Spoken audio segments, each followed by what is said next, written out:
I hereby call to order the March 26, 2026 Joint Conceptual Workshop between Planning Commission and Alderman, and we'll begin with the roll call. Commissioner Harrison is absent. Commissioner Allen She's in Harlow. on the way. Commissioner Franks. Here. Commissioner Lindsay is absent. Commissioner Orr is here. Commissioner Mann, absent. Commissioner McLemore. Here. Commissioner Williamson. Here. Alderman Peterson. Here. Mayor Moore. Present. Alderman Potts. Present. Alderman Berger. Present. Alderman Caesar. Present. Alderman Blanton. Not here anymore. Alderman Barnhill. Absent. Alderman Brown. Absent. Alderman Baggett. Present. All right. Let's begin with, and this is a action-packed meeting tonight, so we have to stay on schedule. If I start cueing you to finish a discussion, that means we need to roll on to the next item. Item 1, presentation and discussion of the 2025 Development Report. Staff. Thank you very much. So it is spring, which means it's development report discussion season.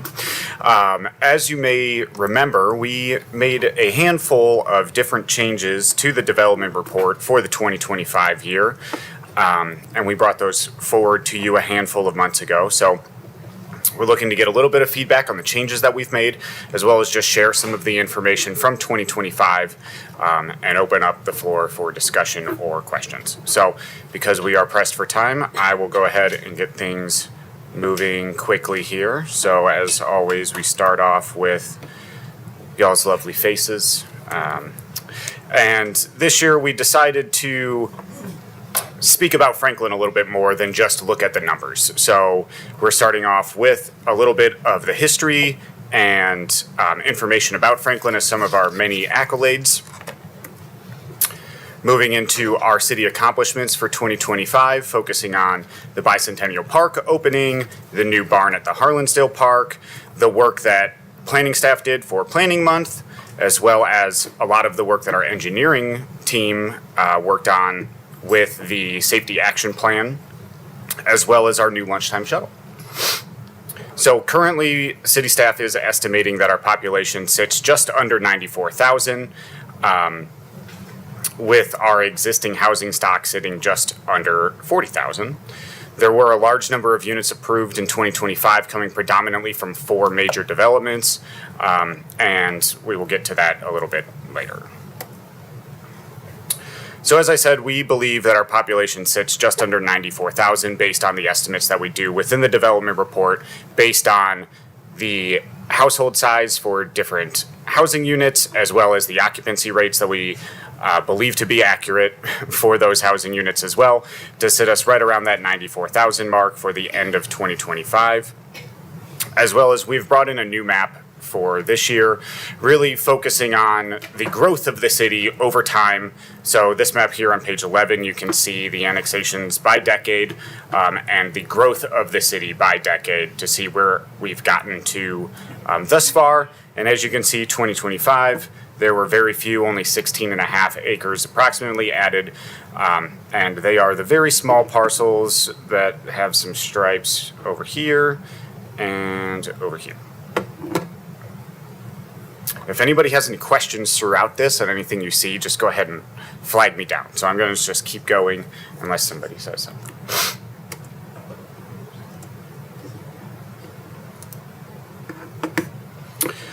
So we also included a little bit about the planning that we do within the planning department and how Franklin's approach to planning and approach to development has helped guide the development that is occurring, as well as the development that will occur in the future. And as always, we described the zoning changes that occurred throughout the year. Approximately 550 acres total were rezoned, the vast majority of those coming from a Coletta Park revision, as well as 100 acres from an Ovation revision.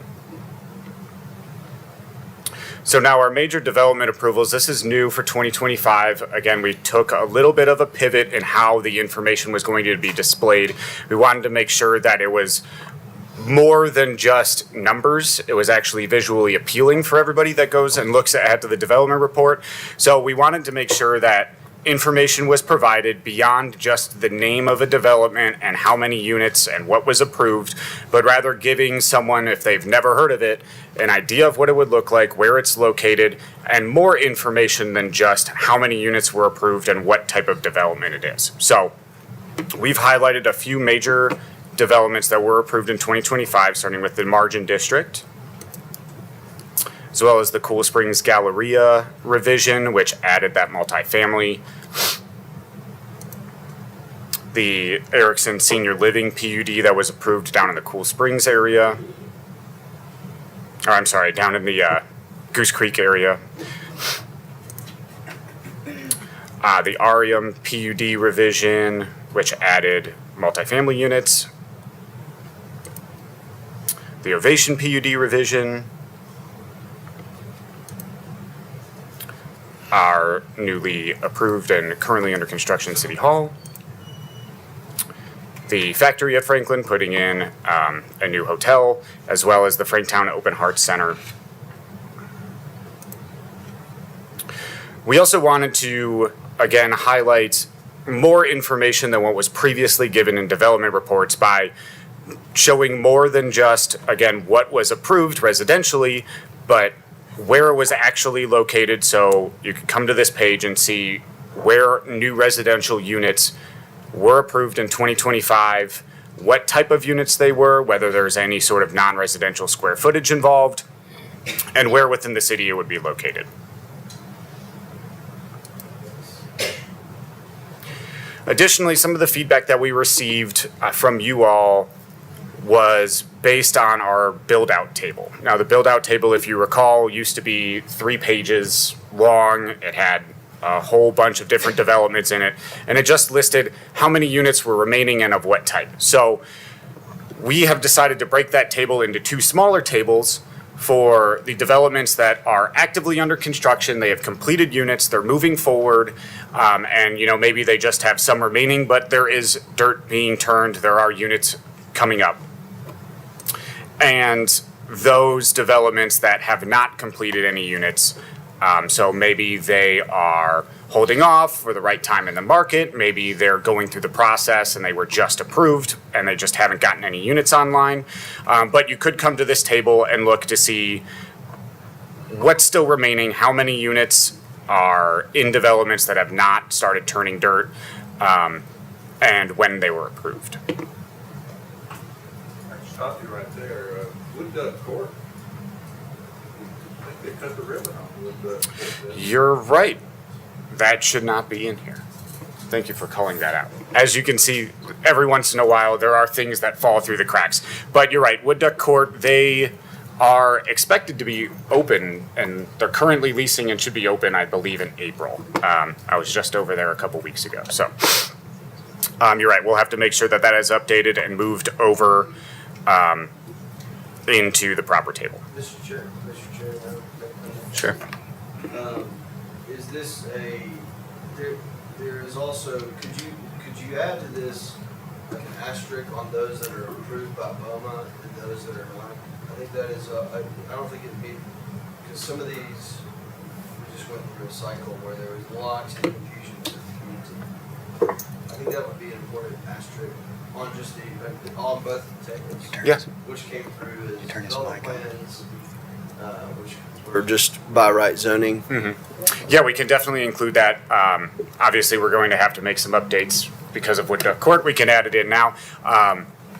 For anybody listening, PUDs do go through development plans, so if PUD is listed on the development name, that did go through BOMA approval and was approved I via see. development plan. However, we can add that and make that more clear. It's For a the little bit public, of- when they're looking at it, I Yeah. think, I love that the PUD's added, but I do think that's a differentiation that was missed by Yes. the. We can definitely include that. We are trying to make this more open and accessible to Yeah, that's those that great. aren't, in the industry, so we can definitely include what that means. I like it. This year, we also included a 10-year flashback. 2025 seemed like a nice, good number to flashback to 2015 to show what the existing housing was in 2015 and the breakdown of such, as well as the total approved housing units in 2015 and 2025 side by side, and the breakdown of them as well. One interesting point that we noticed is that in 2015, there was about 9,300 approved housing units that were ready to be constructed. 10 years later, we're about 9,600 units above where we were in 2015. So whether that means it takes roughly 10 years for us to build out housing units that were approved, or if it means roughly every 10 years we complete 9,500 housing units, I guess we'll find out in 2035. But it is an interesting little tidbit of information, as well as just comparing our overall household size from 2025 to 2015. It is pretty much the same. The city has grown, and you can see our population estimates from 2015 to 2025 as well. And then, as always, we have our lovely existing housing, approved housing, and full build-out table and charts. However, they're now all side by side, so we wanted to make sure that was a little bit easier for everyone to take a look at and see and compare, rather than having to switch different pages to see all of the information. Also, fun little tidbit, yes, the multifamily number is scary, but approximately only 6% of all of our residential acreage does have multifamily housing on it. That's the acreage. That is correct. Sure. Just for my clarification, on the chart underneath the 10-year flashback, existing other consists of what, and to go up 5% in the past decade? So it becomes a little bit tricky. In 2015, we were not viewing residential units the way we do now. We significantly have broken them apart to make sure that we are starting to track townhomes versus duplexes versus multifamily versus single family. In 2015, it was just single family versus multifamily and then other. So it is more generalized because we were counting things differently 10 years ago than we're counting them now. So in order for us to compare apples to apples, they needed to be sort of grouped together. You can see the approved housing is a little bit different because West Haven had been approved, so we were tracking those units, but again, we didn't know when it was approved what they would end up being. So that's why the approved housing is also a little bit of West Haven and then other. Just because we are looking at things a little bit differently now than we did previously. Thank you. You can also see that the type of housing on the next page has grown. The different types of units, we're including multiplexes now, and townhomes and duplexes have all been broken apart. There were previous countings where townhomes and condos were being combined in our unit counts. However, as you're driving down the street, you can very clearly tell the difference between a townhome and a condo. So we didn't want those numbers being lumped together because realistically, a condo and multifamily are comparable, but not a condo and a townhome. So we do have our land use map. You can see the breakdown of the different land uses within the city, as well as you can see the share of acreage by said land uses. 37% of the acreage within the city is residentially coded, 25% is institutional and recreation, 24% is undeveloped, we have 10% commercial, and then industrial and utilities round out the rest at 3% and 1% respectively. We also wanted to highlight the work that we do here with conservation and our awesome park system. So you can see that we have 21 city parks, over 1,000 acres of parkland, and 52% of that acreage is considered historic. Over here on this map, you can see the light green is city and county parks, where dark green refers to our conservation area.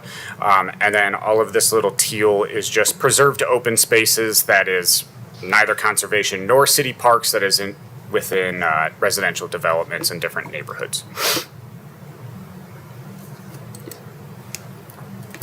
Because we are significantly. Question yeah. over here. Oh, sorry, there's a hole. Sorry about that. Quick question on the previous slide. As you were giving the percentages for residential, undeveloped, institutional, et cetera, and that's within the city limits. Do you track at all the acres or percentage of, I'm going to call them county donut holes inside the city limits? So we have a separate shape file within our mapping system that is for everything within the urban growth boundary. However, because it is a city development report, we really focus on the numbers specifically for within city limits. But we do keep track of that, not with as much of a magnifying glass as within the city. But we do have information about the land uses that are within the urban growth boundary as well. Okay, thank you.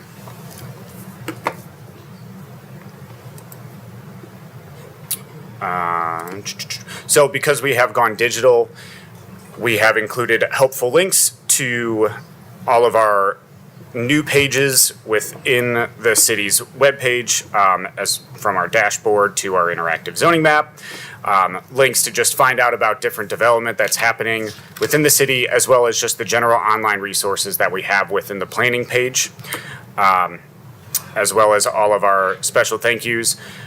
Big shout out to Annette, who did a lot of the design work for this. It looks great. And she worked very hard on it, and we're very happy with how it came out. So, we have all of our lovely numbers, but our lovely numbers wouldn't be lovely if it wasn't for all of the work from Annette and her design focus on the development report. So I told her to watch because I'd embarrass her, so hopefully she did. But I'm happy to answer any more questions. If not, we have a long agenda to get to. So if you have anything that comes up after the meeting and you want to reach out, if you have any other questions, feel free to reach out to me and I'd be happy to answer them. Great report, a lot of really good information. We've had a little friction with the county commission recently with their concerns about growth. And I think there are a number of important slides in here that would be important for county commissioners to be able to see, particularly slide 16, which shows where our growth is occurring in the core of our city. It's not out in the middle of the boonies where a lot of the county development is. I would like for us to make sure that every county commissioner gets a copy of this, and maybe with a letter from the head of the county commission, from the planning commission and from me. And the last thing is, does the county do such a report? I don't believe so. However, it is possible that I'm just not aware. Because I think that would be very valuable if they did, because a lot of their development is in areas where there is very limited infrastructure and roads, and requires a considerable distance to get somewhere, which is part of our traffic problem. I can reach out to the Yeah, maybe county with Mike and the municipalities within the county and see if anybody else has reports similar to this. The other thing is, we have a growth committee that is meeting quarterly, that may start meeting more often. That was the result of the establishing the urban growth boundaries in all the cities of Williamson County. I think this might be a good presentation to consider maybe having at that meeting, because there are lots of the county folks are there. When I say county folks, people that live in the county, they're concerned about the growth in the city. So I think it might be educational also, but fabulous report, and it's beautiful in that. She's not here, but if she's watching from home, beautiful. Thank you. Another comment? Yeah, We got about 5 more I was minutes. just gonna say, I agree with what the mayor said. I totally think those need to go out with a letter to the mayor, to the planning commissioners, and also to the planning commission of the county. And then the growth committee, I would second that, Mr. Mayor. I think that we should go and give a presentation to them like this. We should give this presentation to them. Eric, you should do that.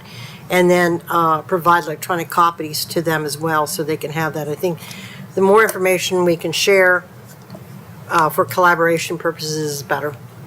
Thanks. Do other cities give us similar? Excuse me. Go ahead. Do other cities do something this good? Well, obviously not this good. But there are other communities that do an annual development report as well, and we've looked at those and met with those cities as well this past year to try to gather some of the information that they have within their report and see some of the lessons that they learned while they were putting theirs together, while we at the same time we were trying to dial in exactly how we wanted to pivot a little bit with this year's report versus the 2024. It would be interesting to see some type of compilation of the city reports in the county. In other words, outside the cities in the county. All right. I agree, Mayor. I think this would be a great topic maybe to bring up at the growth roundtable that the county does and see if that might be something that all the cities and the county want to work on together. Go ahead. A little more tactical in nature, but the Bowen Group, Patrick Bowen from the Bowen Group, is going to come to the April 28th joint meeting. And he did an analysis. His firm works all over the country looking at demand for housing and has done one of those for the county of Williamson with a focus on the city of Franklin. So I'm excited to have him come to our next meeting and present. It would be really interesting, maybe coming out of that meeting, if you took what he's identified as the likely demand, where, shocker, there's a shortfall between demand and current supply. It would be interesting to analyze what we've I guess, allowed or what we've planned or what we've forecasted for and where his deficit seems to land and see what the math looks like there. So looking forward to that next month. Hopefully everyone will be able to attend. What's his name again? Patrick Bowen, Bowen. Realtors From, study. yeah, the Williams County Association of Realtors funded a study to analyze the delta between current demand in the area and what our current supply is. Anybody have a closing thought on this topic?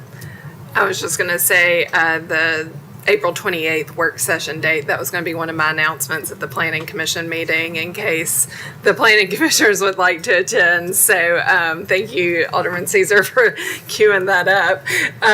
But there will also be, all of our staff are going to be invited to a separate presentation earlier in the day that'll be virtual with Patrick as well. So we'll have an opportunity to ask particular questions as well. So outside of the board's time. Virtual. For staff, yes, and we can see if we can extend that to commissioners. There's open meetings requirements for virtual meetings, so that gets tricky. Nothing else, we'll move on to item 2. Very good presentation, thank you. So item 2, demonstration of the online development dashboard. Staff. Good evening, Planning Commission and Alderman. Let me start and bring this up. I'm joined here today with Zach Williams from the ID department, and so we're really excited to be able to present this tool that we've been working over these previous months, and that's Franklin's online development dashboard. I do want to take the time to really thank the team. This has truly been a collaborative effort between multiple departments. It wasn't just the planning team that was involved. We had Presley Parker from Building and Neighborhood Services, Chris Robinson and Brandy Arnett from, and Zach Williams as well from IT, Melissa Ryerson from Communications, and Catherine Harrelson from Budgeting and Performance. The insight they provided was really helpful in how we designed and created this dashboard to be something that was going to be effective, informative, and really be helpful in developing and updating the current development activity map that we have today. So really happy to be here to present this alongside Zach. Before we get into the presentation, of the dashboard that Zach's going to give. Kind of just wanted to give a brief summary, of how we got here today.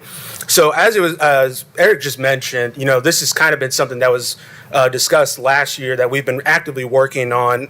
As you all may remember, during the March 2025 Joint Conceptual Workshop meeting, there was ideas of how we could improve the development report and just kind of development activity, reporting on development activity overall in the city of Franklin, not just reporting the what, but reporting the how. How are we growing as a community? And so we started researching and engaging other communities to see how they were doing and reporting their development activity. And that was, one of them was McKinney, Texas. They had a development report as well as a development dashboard. And we saw, how they reported their trends, how they were engaging their public. And we wanted to be able to incorporate those ideas into what we were doing here, but then also really explore this dashboard idea, seeing how we could, again, show how we are growing as a community and the activity that was happening here. And so we wanted to see, with that community, how could that be duplicated? And so we informed an internal team comprised of those 5 departments. We saw, how those elements that we liked and disliked, and saw that, we could really create something like that here. And so with those communities in mind that we researched, McKinney, Texas, Concord, California, Mesa, Arizona, we went to see, how they did it and the goals that it could influence for our dashboard.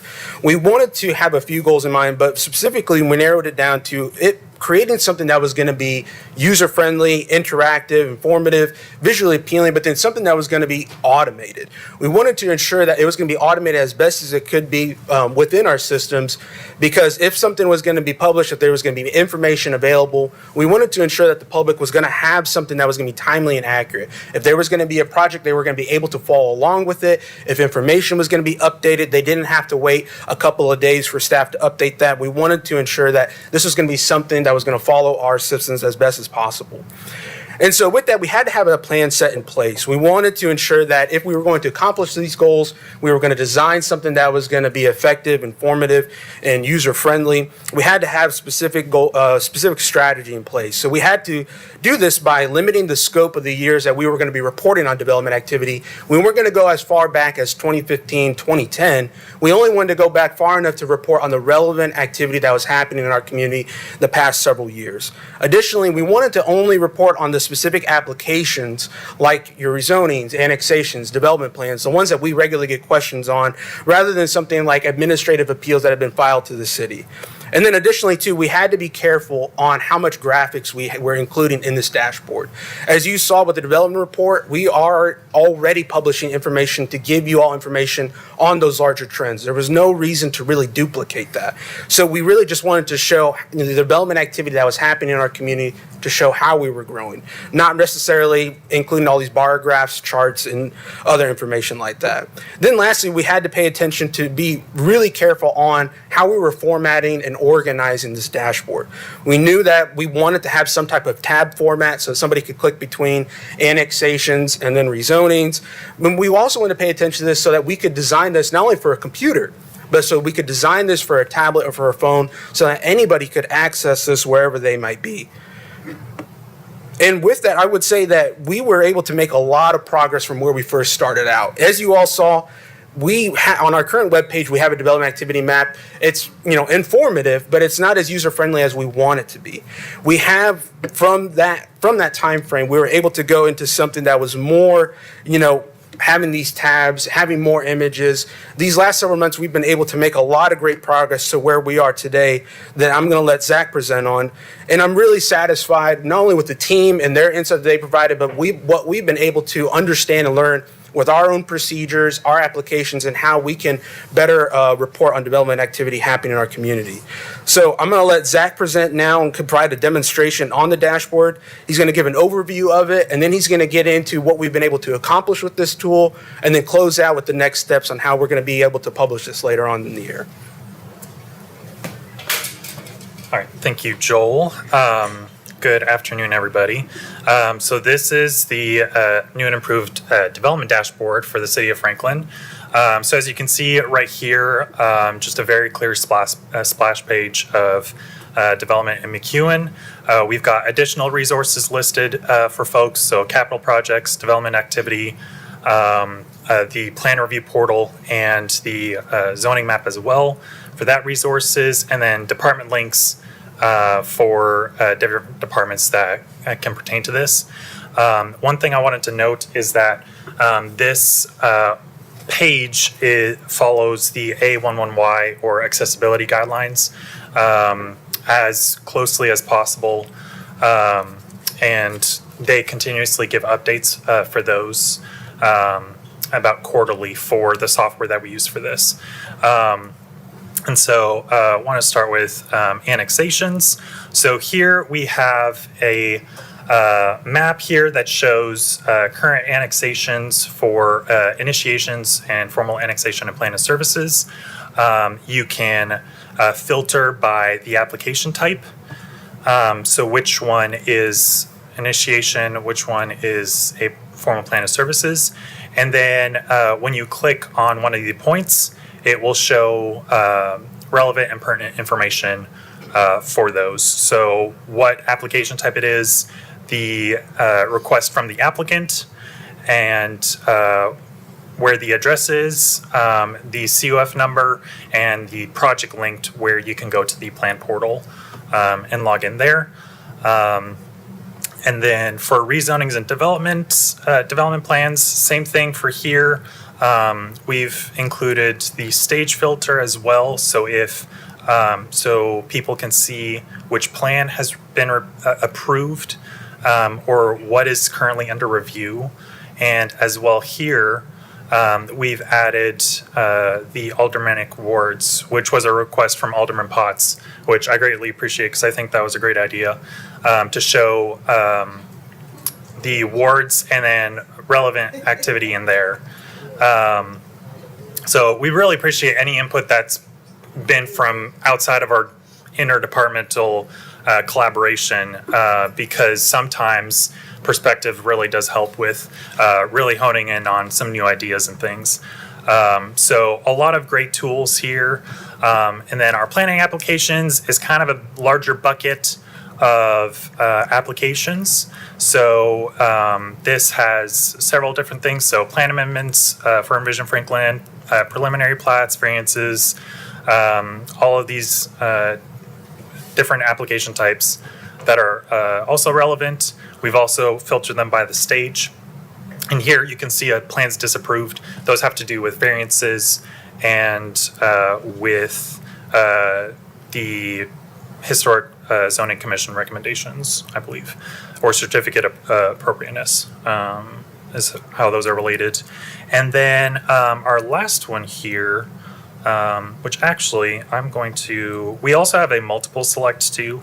So for example, let me find one here. Let me just zoom in a second. So you can multiple select and you will see that it will show 3 points on top of each other. And so you can see this 318 Franklin Road Plan Amendment. And you can scroll through the different applications through a multiple select as well. Because sometimes there's points below these if you don't filter it out, and it makes it easy to see all of those. And then building permits. This one has even improved in the last couple of weeks. So we can see, so this right here is showing 2026 building permits from new build, renovation, addition, accessory building, tenant build out, retaining wall and foundation, just for current year 2026 from the beginning of the year. So lots of activity to start with. And one of the ones that I wanted to show, I believe, is this one.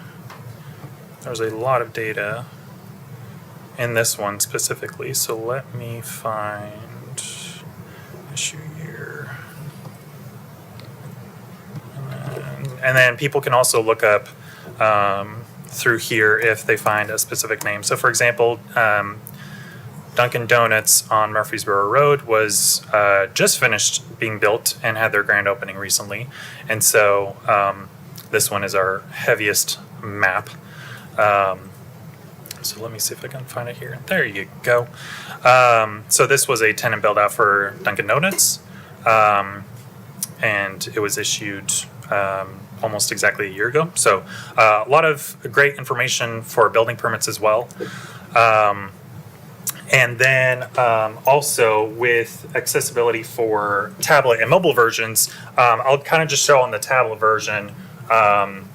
It's very well laid out. It's very clean. Honestly, I almost prefer it over the desktop version because of how clean it is, how easy it is. You can scroll through the top here through the different pages. It's just very clean design and easy to navigate. So with that, I wanted to go through some of the accomplishments that we have done with this. So great accomplishments over the past couple of months with this, that this dashboard is user-friendly, so it's organized, simple, and accessible. It is very cleanly laid out, and it is interactive, so people are able to click between tabs and information and projects. It's informative, so before we were showing just way too much information, and it was hard to find the specific information that people were looking for. The design is a lot cleaner and is keeping up with just a more modern and streamlined look. Something that I'm going to touch on in a little bit is the timeliness and the accuracy. So we were going from weekly updates for plans to nightly updates when we were going through this process, and very soon will be real time with a current what we're working on right now with this. We're able to have it accessible for desktop, tablet, and mobile versions, and then automation will play into real-time updates, which has to do with our API that we have from our vendor. And so the plan portal, or what's known as GeoCivics, REST API, switches us from a legacy SQL ODBC-based connections, which is a very, like a much older legacy standard way of doing things, to a modern industry standards-based integration. Our new implementation allows us to read from the API from our current vendor. So this isn't from a new vendor. This is new technology from our current vendor. To pull data and update features within our existing environment. This approach enables real-time synchronization of both new and existing projects, improving upon previous limitations where we were only really updating what was new and not if something had been changed on current projects. None of that information was being updated on the map. And again, like I said, the REST API is a new product from the vendor and introduces a new workflow. And as a result, there will be an adjustment period, and the IT department is currently conducting quality control very actively with the GeoCivics development team to help with a very easy and seamless transition. So it's all going to be the same data that we're getting. It's just going to be an updated process on that. And so, and then with that API process, it kind of goes in with the deployment of this. It's going to have the same link as the current Franklin development. So that's publicmaps.franklintn.gov/Franklin development.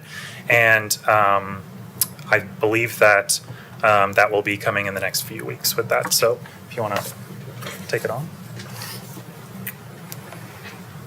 Thanks, Zach. As he explained, the next steps with this is really going to be working on the technical back end. We really want to hope that with this new API system, a lot of the stuff is going to be improved in real time. So again, when we get calls, if there's any requests or inquiries we're getting, the synchronization is going to be immediate. We're going to be able to give those people that inquire or anybody that asks you questions, you're going to be able to answer that in real time with the more accurate information. So as Zach has said, that's going to be coming in the next upcoming weeks. They're going to be actively working on that with the vendor. The next steps after this is going to be finalizing these changes, working to ensure that everything is accurate, all the information is correct, application applications are showing correctly, and then also working to establish an internal team. We had an internal team for the design of this. We want to ensure this is going to be a long-term tool. So we'll be working together with other departments in this new team to ensure that there's going to be updates. We want to add imagery. We want more things to be included in here. So there's going to be some continuous improvements that we're going to be looking forward to. And then, of course, we're just going to be continuing to monitor these applications for accuracy, ensuring that, again, if there's any questions that you all may get, we're actively updating this to ensure that it's accurate and that ensure that it's timely. So that's an update of this new tool that we've been working on. If you all have any questions or any feedback, we welcome it. Very excited to present this. Sure, I have one. So when's it going to be public facing? When is it going to be public facing? So Zach has said that I think the updates are going to be in the upcoming weeks. We're going to be looking at this in the late spring, early summer, just to give us enough time to ensure the API system is working effectively and there's any quirks with our internal system. So probably sometime in the later spring of this year, in summer, early summer. Any other questions real quick? Yeah, first of all, excellent job. Relative to APIs, does Civic Clerk offer an API that if you matched up City of Franklin project number, you could pull meeting dates into this thing at some point? Yeah, that's actually a great question. So that would be dependent on, I don't know if there would be a streamlined way. I could look into what other APIs they would have, because I know this one is specific to the plan review side. I can definitely look into other APIs that they have if that's something available, because with how we currently pull in the projects, if we were to include links to agendas and meetings, that would most likely have to be manually inputted in like a new field from staff. And so that's a great question and something that I could definitely look into. One more. Go ahead. I'm ready for you to send this in for some type of award. I don't know who you're gonna, but this is really interesting stuff, and you're on the cutting edge, and just applaud the entire team that's been working on this. It's good. Thank you, Mayor. The team really appreciates that. They put a lot of time and effort into this. Yeah. And just in case y'all didn't catch Joel's introduction, this is Zach Williams with our IT department working in the GIS division, and he has been such a great resource throughout all this. He has built all of this from start to finish, and Joel's provided great input along the way and helped navigate. So they've been a great team, and we really appreciate all their hard work. Very good. Ditto what the mayor said. Yes. I would say the exact same thing. All right. Thank you. Very good. Thank you all. All right, item number 3, discussion of development plan revision, adjusting the layout and building types within section 11 in a way that changes the character of the block, Berry Farms Town Center PUD. Staff. Yes. Sorry, I'm trying to pull up their presentation for you because I'm going to be quick. I'm just going to say that the proposed revision rose to the level of review by the Planning Commission. Staff is not concerned with what's being proposed. If you have any additional questions for staff, I'm happy to answer them after the applicant presentation. All right, thank you. Sorry about that. And we have an applicant. Yes. Gary, are you doing the presentation? Okay. Sure. We'll just let the wheel spin until Oh, it's been slow. until it's time.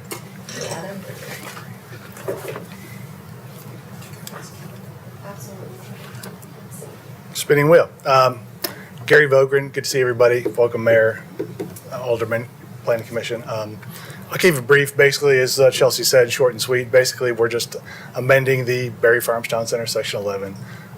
Boyle's been working with the planning staff as well as myself and the design team, working with Amy and Chelsea. Things change in the plan evolves. Just development of the plan comes through, we make some changes. Chelsea and Amy said this is warranted to go back to Planning Commission only, because we're not changing entitlements, we're not increasing entitlements, not adding anything in terms of square footage, just maintaining the current entitlements, shuffling the plans around. There we go. Thank you. Yeah, appreciate you. Thanks, Chelsea. So I'll scroll to this. So I've got the two site plans, development plans side by side. The one on the left is the current plan. The one on the right, the one on the left is the existing plan. The one on the right is the current plan. Just focusing on that polygon in the middle, which is section 11. blocks D and C, which we call them. In terms of the submittal, the road framework is all the same. The buildings are just pushing, pulling, elevations changing, things of that nature, but warranted to go back to Planning Commission to look at this. So I'll focus in on this. So on this plan, we're looking at top to bottom. The top plan is the existing approved plan. The bottom plan is the current proposed plan. Again, the street network is the same. We're just pushing, pulling the buildings along the streetscape.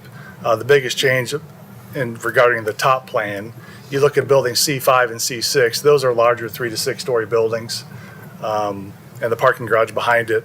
On the lower diagram, you see the same buildings, 5 and 6, C5 and 6.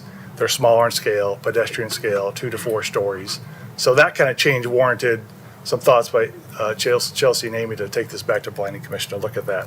But really just working a pedestrian scale environment, lowering the building scale, mass, mix of uses, creating a robust streetscape, all the elements that Berry Farms are special in a master plan.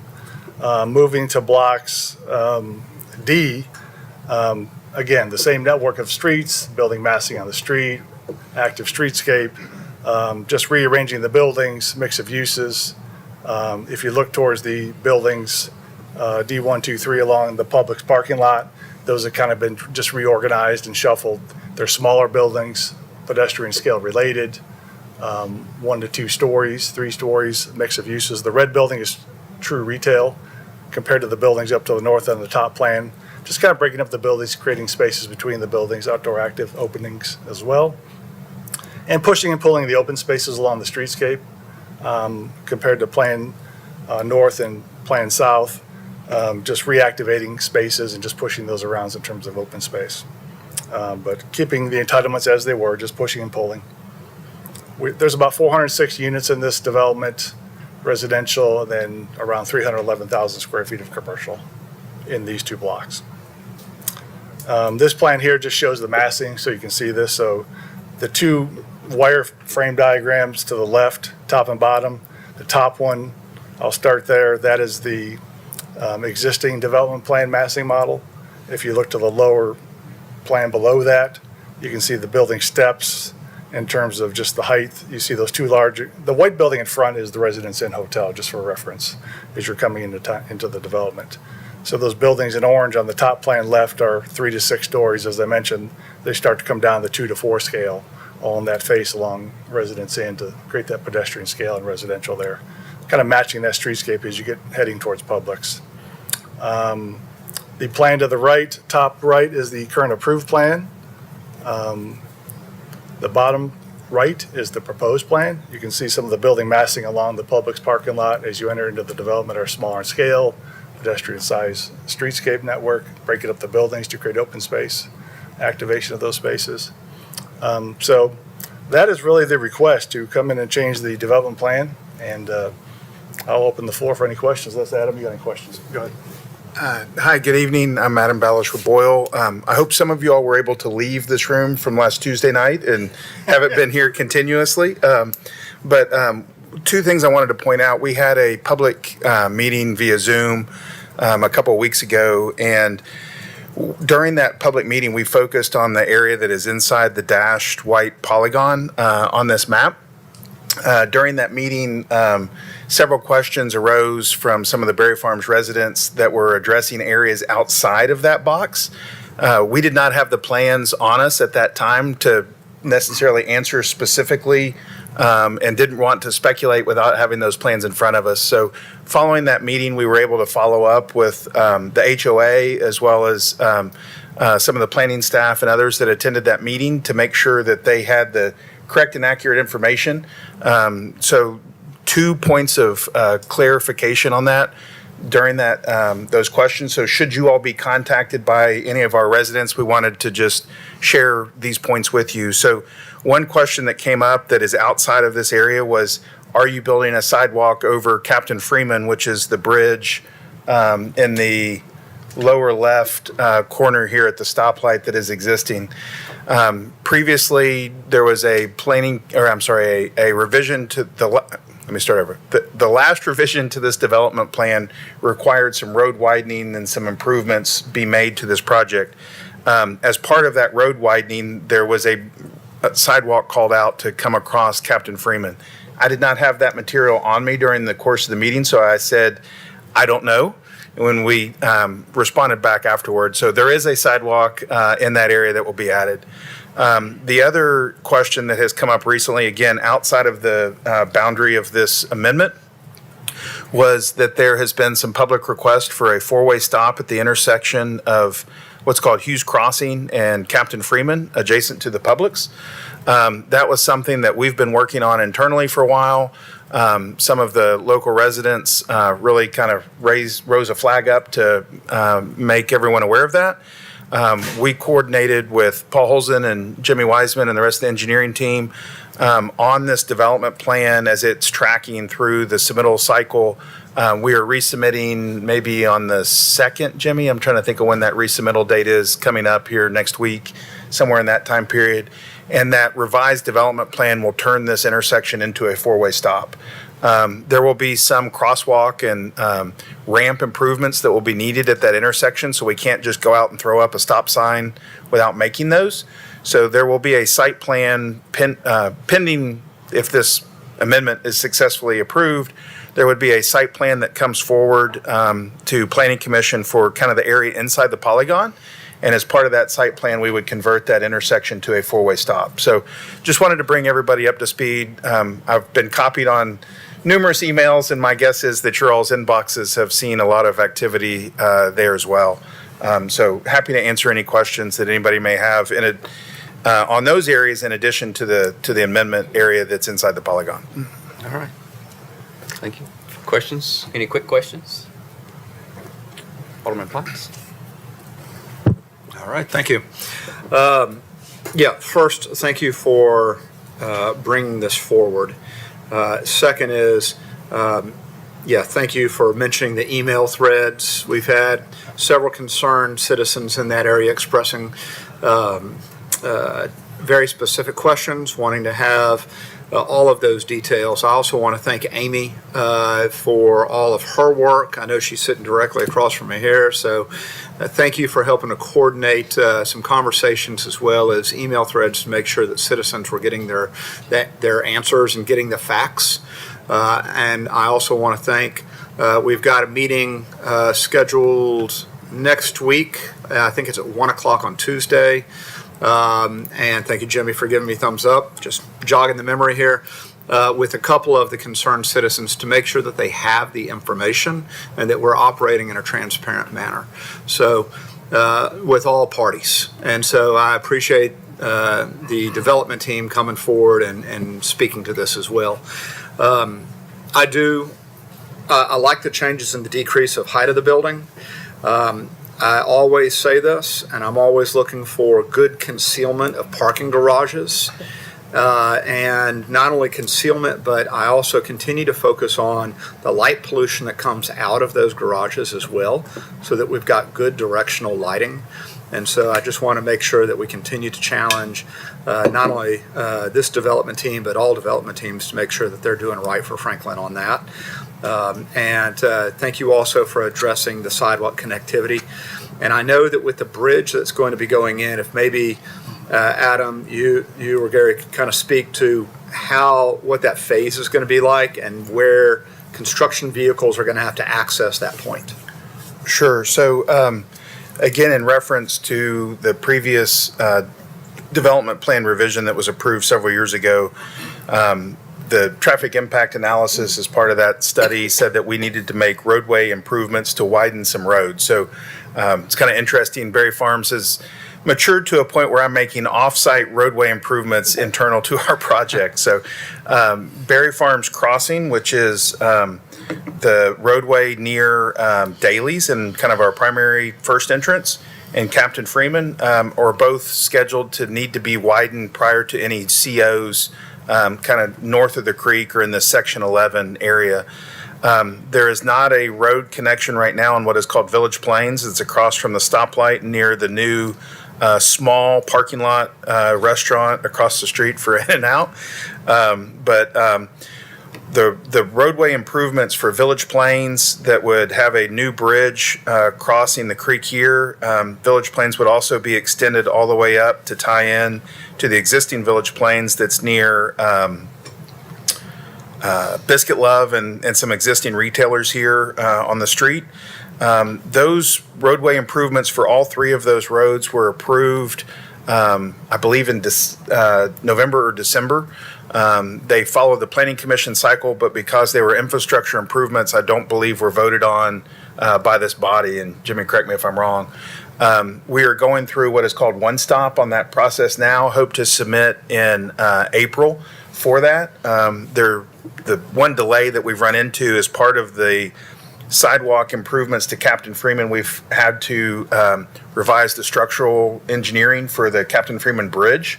So that's taken us a little bit longer to respond to that than our typical one-stop responses. So our goal would be to start that site work for those infrastructure improvements this summer in order to install the Village Plains Road, or bridge rather. We have mass grading and other utility and infrastructure improvements that we have to do north of the creek. So we are envisioning using the construction entrance that is in place at the roundabout across from Lee Company and what we call Two Town Center, here on the west side of the roundabout, about like 9 o'clock in that. We do not anticipate using any of the residential roadway connections for any of that construction.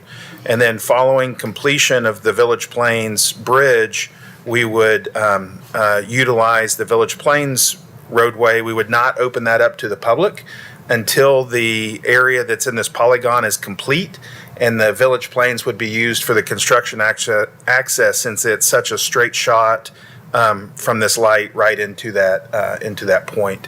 But until that bridge is constructed, there's really no opportunity to get the equipment on the north side of the road other than using existing roadways. And then obviously we have what has been affectionately known in my office, much to my dismay, as Mount Balish, due to some topsoil stockpiles that we have left in place. So we have some grading that we have to take care of before we can accept the bridge due to grading over there. So hopefully that answers your question. It does. I just do want to reiterate what you just said about minimizing the construction vehicles coming off of Goose Creek that are going there, that they are not going to be going through the Berry Farms residential areas, and any type of vehicles that might be there probably are not in association with this project, but other type of service vehicles. Yeah.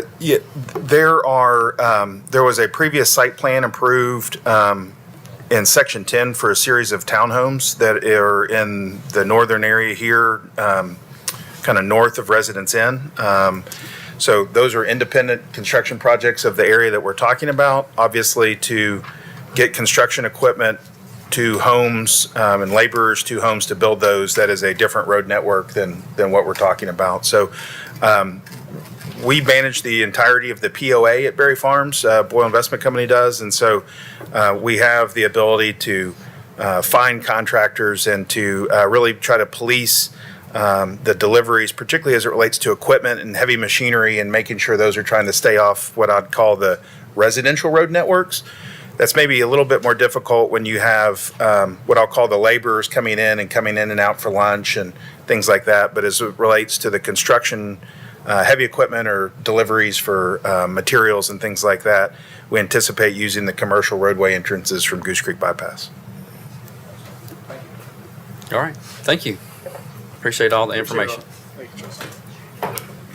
Next item, number 4, discussion of a development plan revision, removing one open space from the development and adjusting the limits of development plan. Coletta Pudd, staff.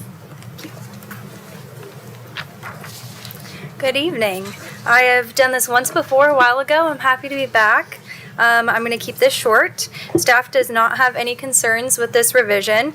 Removing the 0.48 acres of open space does not significantly alter the character of the development or contradict the intent or regulations of the zoning ordinance. And I'm happy to answer any questions after the applicant presents. All right. And we have an applicant. Go ahead. Good afternoon. I'm Matt Huff with Gamble Design Collaborative, and representing the Coletta Development Plan revision today. On the left, you'll see the approved master plan. On the right, you'll see the proposed master plan. The only difference between the two is outlined in red down here in the southwest corner, which is an informal open space area to be removed. The reduction of the result of this change is a drop in total site area from 204.89 acres to 204.41 acres, and a small drop in informal open space, as I mentioned before. The total formal open space and informal open space still will exceed city requirements. The density does increase as a result from 1.264 to 1.267 units per acre.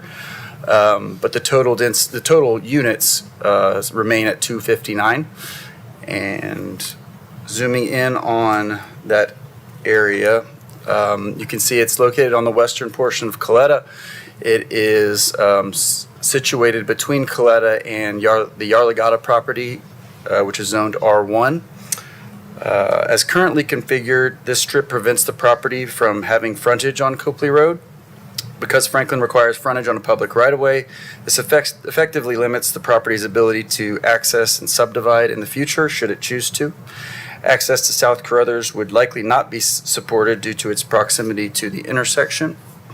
And our proposed solution is to remove this strip from Coletta and incorporate it into the adjacent Yarlagadda property, along with rezoning it to R1.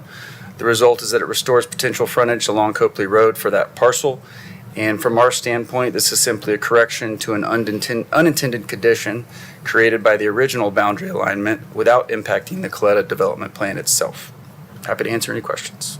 All right, thank you. Do we have any questions, comments, thoughts on this half acre? No? All right, very good. Thank you.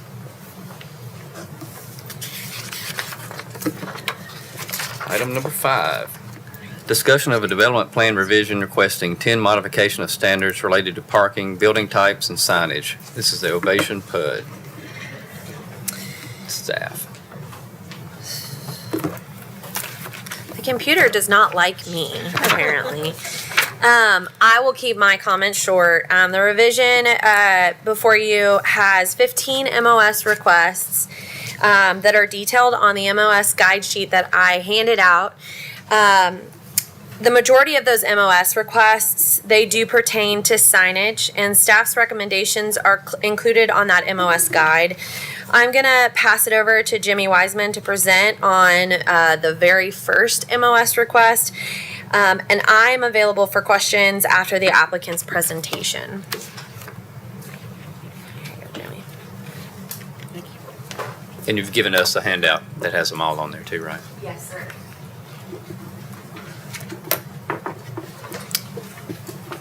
Good evening, Commissioners and Board, Mayor. Here tonight to talk a little bit about angled parking spaces. That's the first modification of standards that the applicant is asking for retrieval on. And in the street standards, it states that all private streets must be designed to meet public standards. The reason for that is if the city ever needs to take them over, they are in good shape when we do execute that. In Chapter 2, it discusses on-street parking, and it says all parking shall be parallel unless otherwise approved by the city engineer.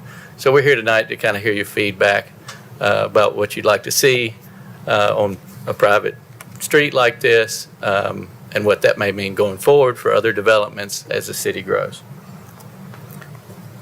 So starting off, we'll talk about where it's appropriate and where it can be used safely.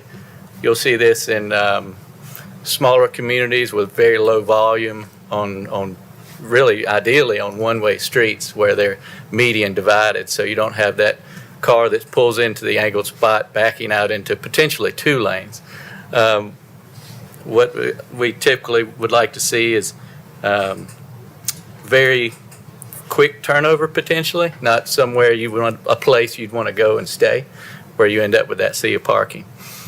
Some communities over the years have reclaimed some wider streets by adding some parking easily when it was needed. You can get more spaces potentially out of angled parking than you can parallel when you go in and retrofit the environment. Other communities have in recent years have proposed and retrofit some back-end angled parking. It's a little bit of a learning curve, but when you do that, it's treated more like a parallel space. So you stop, you back in, you can see everyone when you're looking over your shoulder, and when you leave, it's quick and easy, and you can just look to your right and exit.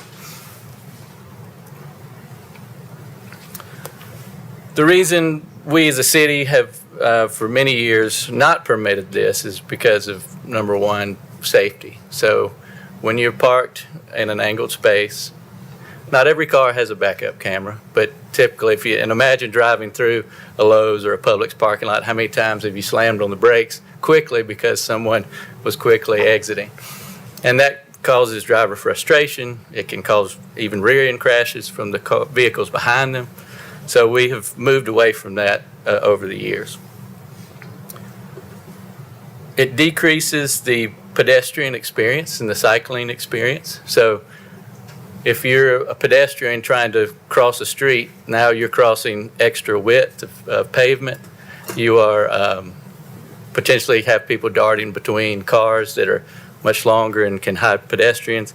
Then if you're riding your bike on the travel lane, that same thing can happen to you as a car quickly backs out, and all of a sudden you've been hit by a vehicle.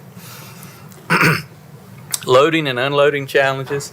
So imagine you pull up to a place you want to get ice cream or dinner, and you got the whole family, and you've pulled into a space. Now you have to potentially get to the back of the vehicle, open the hatch, pull out your stroller, whatever you need for the night, and that has caused delay on the travel lane and potentially put you at risk.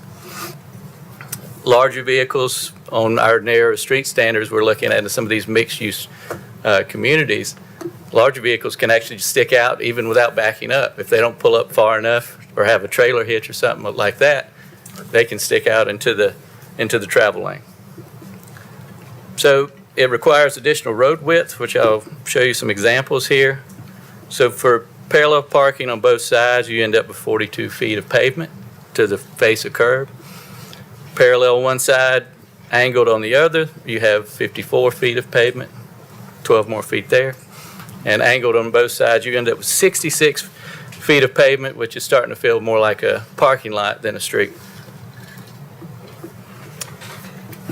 Some of the communities I was able to research a little bit and found where they were replacing or reducing some of their on-street parking was very recently. Cookeville did this on West Broad Street, and it was a direct response to ongoing complaints about parked vehicles blocking travel lanes, making it difficult for drivers to pass, and increasing risk for drivers and pedestrians.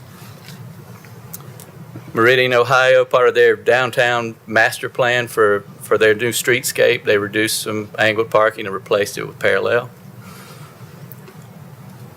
Bellingham, Washington, converted a lot of head-end angled parking into back-end angled parking on some one-way streets.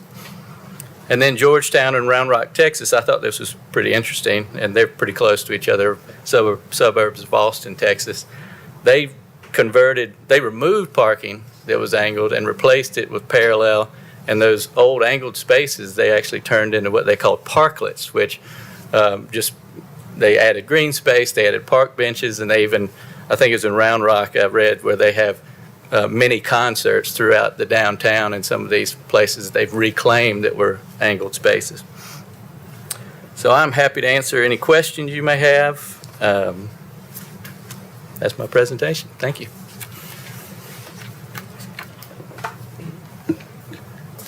Questions on this item? Go ahead. So, you gave some examples there on the previous item. One was at Gateway Village in the complex. It's behind my office. I'm familiar with it. I think in those situations it can be useful as you get more parking. It's not a major thoroughfare. It is an internal kind of street to that Gateway Village, but it's not the road is, it's not one of the main kind of like travel lanes of that development, and it adds more parking. I mean, I think that is pretty clear. I'm not opposed to this. There are also some retrofitting, I think, in some of our legacy areas of town. Maybe we need to be looking at this in our parking study committee that is looking at the West Main corridor, where there are some areas where retrofitting, where we're not expecting like massive redevelopment occur, but there are parking challenges in some of those areas. Maybe in some of those areas, I'd be open to this kind of parking. It's not good on main thoroughfares. If it's kind of subservient roads, kind of like alleyways. I mean, the thing about behind Main Street, next to the parking garage, it works fine. It's a one-way. Back behind, kind of across from Meridee's little alley. That way you probably get 4 cars back there, but if you do angled, it works really well right there up against that building. So this kind of like outright ban on angled parking, I think, is probably a little bit closed-minded, but I think anywhere we can get more parking in those kinds of areas, and I'd be okay with that. Yeah. I think I'd agree with Alderman Baggett. I think if it's the destination parking, angled, I don't think it's going to cause that much of a problem. But if it's a through street, then I don't think we should go with it. Just for the safety factor. Go ahead. Chair, if I might though, but this says along internal private streets. I think what Alderman Baggett is talking though, he just said along a building, basically, a parking lot. I think this is talking about streets, which is totally different. Am I not? No, I think you're incorrect on that. Okay, well, but what you just said was something totally different. Obviously, I'm missing something here. I can help kind of navigate this specific request and totally agree. It's not an outright ban. That's why we wrote into the street standards that the city engineer can just approve it if it seems appropriate. In this specific development, we're not necessarily saying it couldn't be somewhere, but if you look at the plan in detail, some of these locations, there's really, the whole project is bisected by 2 streets, one running north-south, one running east-west, and that's the main location for some of these. So the majority of your trips for this entire development will have to be on either one of those 2 streets. Side streets, I'm certain we could figure that out, but this is the main spine roads for this development, both of which intersect at the public park area where everyone is going to want to go. They've designed a great layout. We totally agree with that. So we know a lot of people are going to want to be here and stay and play and eat and all the things. So just look at the development plan, and if we want to look at other locations, we're certainly open to that idea as well. And so your disapproval recommendation is mostly because they're asking for it on through streets.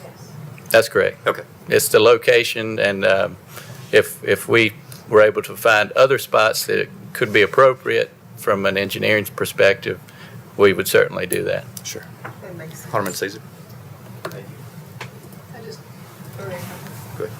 Jimmy, I think you made an interesting point about the back end, which is maybe a little bit too far-fetched for me to get really comfortable with, but the safety side of that makes complete sense. I just don't know how long it would take us as a community to adopt that, but it's interesting. The other piece that I think is important as we think about angled parking is the bidirectional traffic, and angled parking is also a big holdup. Alderman Baggett's correct that it works really well at the parking garage that's adjacent or across the street from Meridee's. That's a one-way street, which allows you to put a decent number of vehicles over there. If it were parallel, it would be very different. And perhaps in the downtown parking study, they'll look at the effect of one-way traffic in downtown and the ability to get more parking in less area. So those would be the 2 things that I would ask about. Like, right now, I feel like the back end makes a lot of sense. I don't know how long it'll take us to adopt that, though. There was a recent development in Huntsville, Alabama, where that was done. I communicated with their traffic engineer. Yes, there's a learning curve, but over time, people start to understand it. I think it's South Congress in Austin, which is a major roadway. It's a 5-lane roadway. They have it on there too, and it seems to work pretty well with buses and bikes and all the things. So you'll see communities pivot to that over time because it feels and is treated a lot like a parallel space. The movement is the same. It's just a little bit faster, honestly. And one last thing. And the thing is, every project has the chance to come in and ask for the modification of standard. So it's not like we would have to go throughout town and say, you can do it here, you can do it here. So if it makes sense, of course, we would approve the modification. All right. Okay. And just one question. For this, it said, you said if it's, makes sense that you can approve it in other areas. So this one is coming here because it's something that you didn't, agree with. So if they were to move it to some other area to get their parking counts, then would that be something that could just be approved without coming back here if it was Yes. an agreeable area? Well, Amy can correct me before I mess up the zoning ordinance stuff, but the zoning ordinance refers back to the street standards, so I'll let her. Yeah, take I that. do think they would have to still do a request from section 9.2.4 because it says other streets may have parallel parking. So it would have to still ask for that flip of a word between parallel to angled, or ask in addition to angled parking. But we would come back with a support of that MOS. Right, so all of that ties back to the street standards, which is the core of this decision. So we would, if we agreed to it, then that would flow pretty well. Okay, good. Any other, Alderman? I think this is going to be very appropriate in different places, like y'all said. I think people need to ask for it where it's appropriate. First of all, a lot of people can't even parallel park. But if you're going down a lane and the cars are parked here and you see open space and you pull up, you're going to pull up against that other car and hug that car and then back in. If somebody's coming behind you and there's enough room on that lane, they wait till you get in and then they can pull on by while you're still pulling in. Or if you haven't pulled in yet, there's still room and they pull back. They pull on past you. There's ample room usually for people to maneuver that. If you're driving up there and you've got to pull in to an angle parking, it's like that. You're in, you're out, you're in, people are past you in no time at all. You're not holding people up. If you pull up and back into a angled parking lot, you're going to be pulling up there and you're going to be blocking everyone because you're going to have to pull up, you're going to angle here, and you're going to take up that whole lane just to get in. And I'm telling you, I don't know about men. I'm not even going to go there. But anyway, because the women I know are going, I'm going to back into that spot, and some men too, And I think it's going to be very difficult sometimes. We always joke about things like that. But I think it's going to be difficult for people to back in. They may get the hang of it. We're trying to have people get the hang of roundabouts. Now we want them to drive into and I'm like, yeah, they just have to buck up and they have to learn it.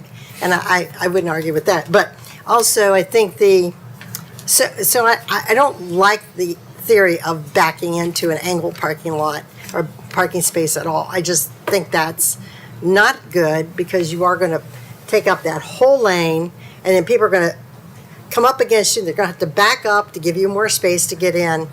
And it could cause a lot of issues. Plus, I think we have to really realize that, as you said, not all cars have backup cameras, but all cars are going to have backup cameras. So that is another thing people use all the time. So anyway, just a few comments. Thanks. Just a question. Can you pull that map up that shows those two roads? Chelsea, is the development plan in here? You want to see the map of the plan? Or? Yeah. I know it. If it shows Encore Lane and. Yes. Can we pick this up when the applicant has their turn? Oh yeah, sure. We could. Yeah. Yeah, if you want to do that, because we need to get moving. Okay. Thank you. Good. Thank you. Appreciate it. Applicant, please take the floor. Hi, Alderman and Planning Commission. My name is Greg Gamble, representing the applicant tonight. I appreciate you giving me the opportunity to address these modification of standards. There are 14 modification of standards. 3 of them relate to the site, the development plan. The rest of them relate to signage. Many of the signage modification of standards you have already heard from other applicants in other development plans. And for the sake of time, I'm going to skip those tonight. There are only a handful of signage modification of standards that I'd like to talk with you about, but I would like your input on the first 3, which relate specifically to the development. So just a few. Just a couple of months ago, the Planning Commission voted positively for this development plan. It shows Board Mayor and Alderman a difference in the plan that you last saw. So Building A is no longer an exposed deck B. It is now lined with architecture along Carruthers Parkway and the corner of McEwen Drive.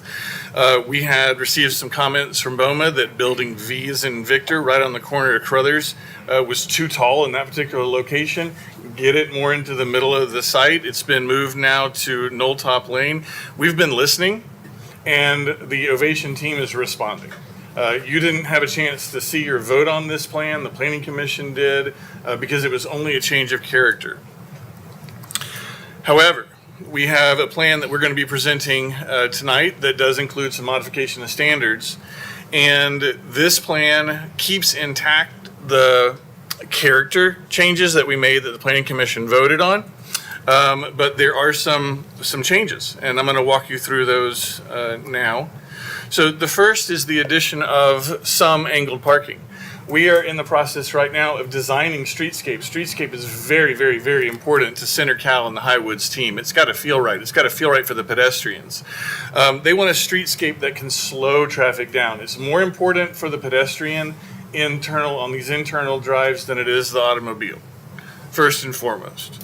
However, the angled parking gives them some convenient parking, some quick turnover parking. Somebody who wants to just pull in, go grab a cup of coffee, get back in their car and go could do that with the angled parking. The majority of the parking, the vast majority of parking in this development plan is in structure.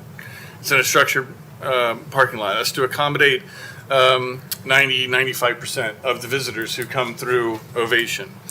The area that you're seeing here in red is the area where we're asking for some flexibility to add some angled parking. There will be parallel parking within that area highlighted here in red as well. So you're going to see a combination, parallel and perpendicular. We have areas where we're going to have outdoor dining for restaurants where we don't want the headlights of angled parking shining into where somebody is eating outside on the sidewalk. We have angled parking on West Main Street, public street, downtown Franklin. We have angled parking in Berry Farms in front of Tito's and the shops that are there, public street. We have parallel parking in Gateway Village, also on a public street. We called the City of Franklin Police Department and asked how many accidents over the last 10 years in those 3 locations. There were 0. These streets are internal. They're going to be privately owned, privately maintained, and we want this so that we can slow traffic down. We also want it so that we have the convenience factor for maybe an elderly person who's not really used to parking in a parking garage. They'd be able to park in the angled space, and so it gives them more accessibility as well. Building C is on the corner of one of our private internal drives in Carruthers Parkway. This is the right in, right out. It's directly across from Orium on Carruthers. Building C is going to be a 1-story retail store, and it has a requirement that all loading zones be located in the rear of the building. This building doesn't have a rear. It has 2 fronts and 2 sides. And so by default, we need to come and ask for a modification of standards in order to locate a loading zone for this building. You'll see that we are planning to screen that loading zone with a tall wall. It is going to absolutely have landscape along Carruthers Parkway. Staff has added a condition of approval, or we're talking about it meeting and conforming to the same requirements as a commercial mixed-use building. So that's located tucked in right on the side of the building there for service and deliveries.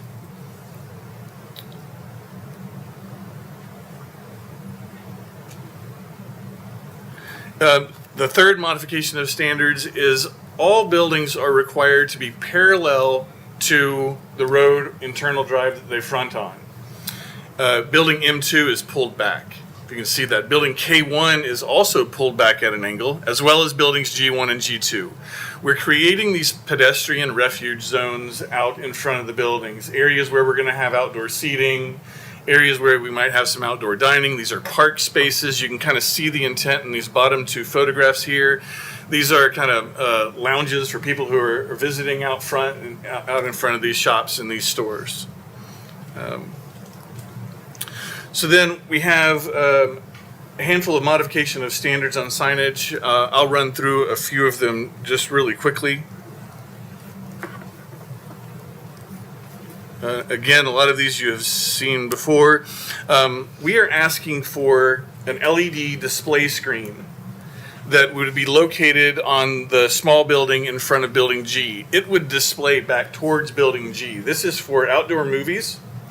And the reason why it's a sign is because there are going to be advertisements associated with it. Just like when you go see a movie at the movie theater and there are advertisements that happen before the movie. It's also considered a sign because we're going to be displaying and showing events that are going to be happening at Ovation. And just like you go to the movie theater and you see community events that are being advertised, the same thing, but it's considered a sign as a result of that.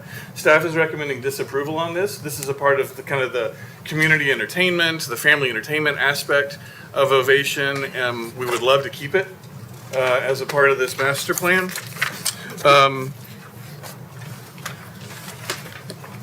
On the small hanging signs, which are here, we're asking that when there is a small hanging sign, that it be able to be internally illuminated. This is also, I think, has recommendation of disapproval from staff. We would love your consideration that on these internal drives only, not out on Ovation Parkway, not out on Carruthers Parkway, but just on these internal drives, that these ground floor shops be able to internally illuminate these small signs. And staff had mentioned on the vertical blade signs, we're asking for a few more on those internal streets. Staff has asked how many.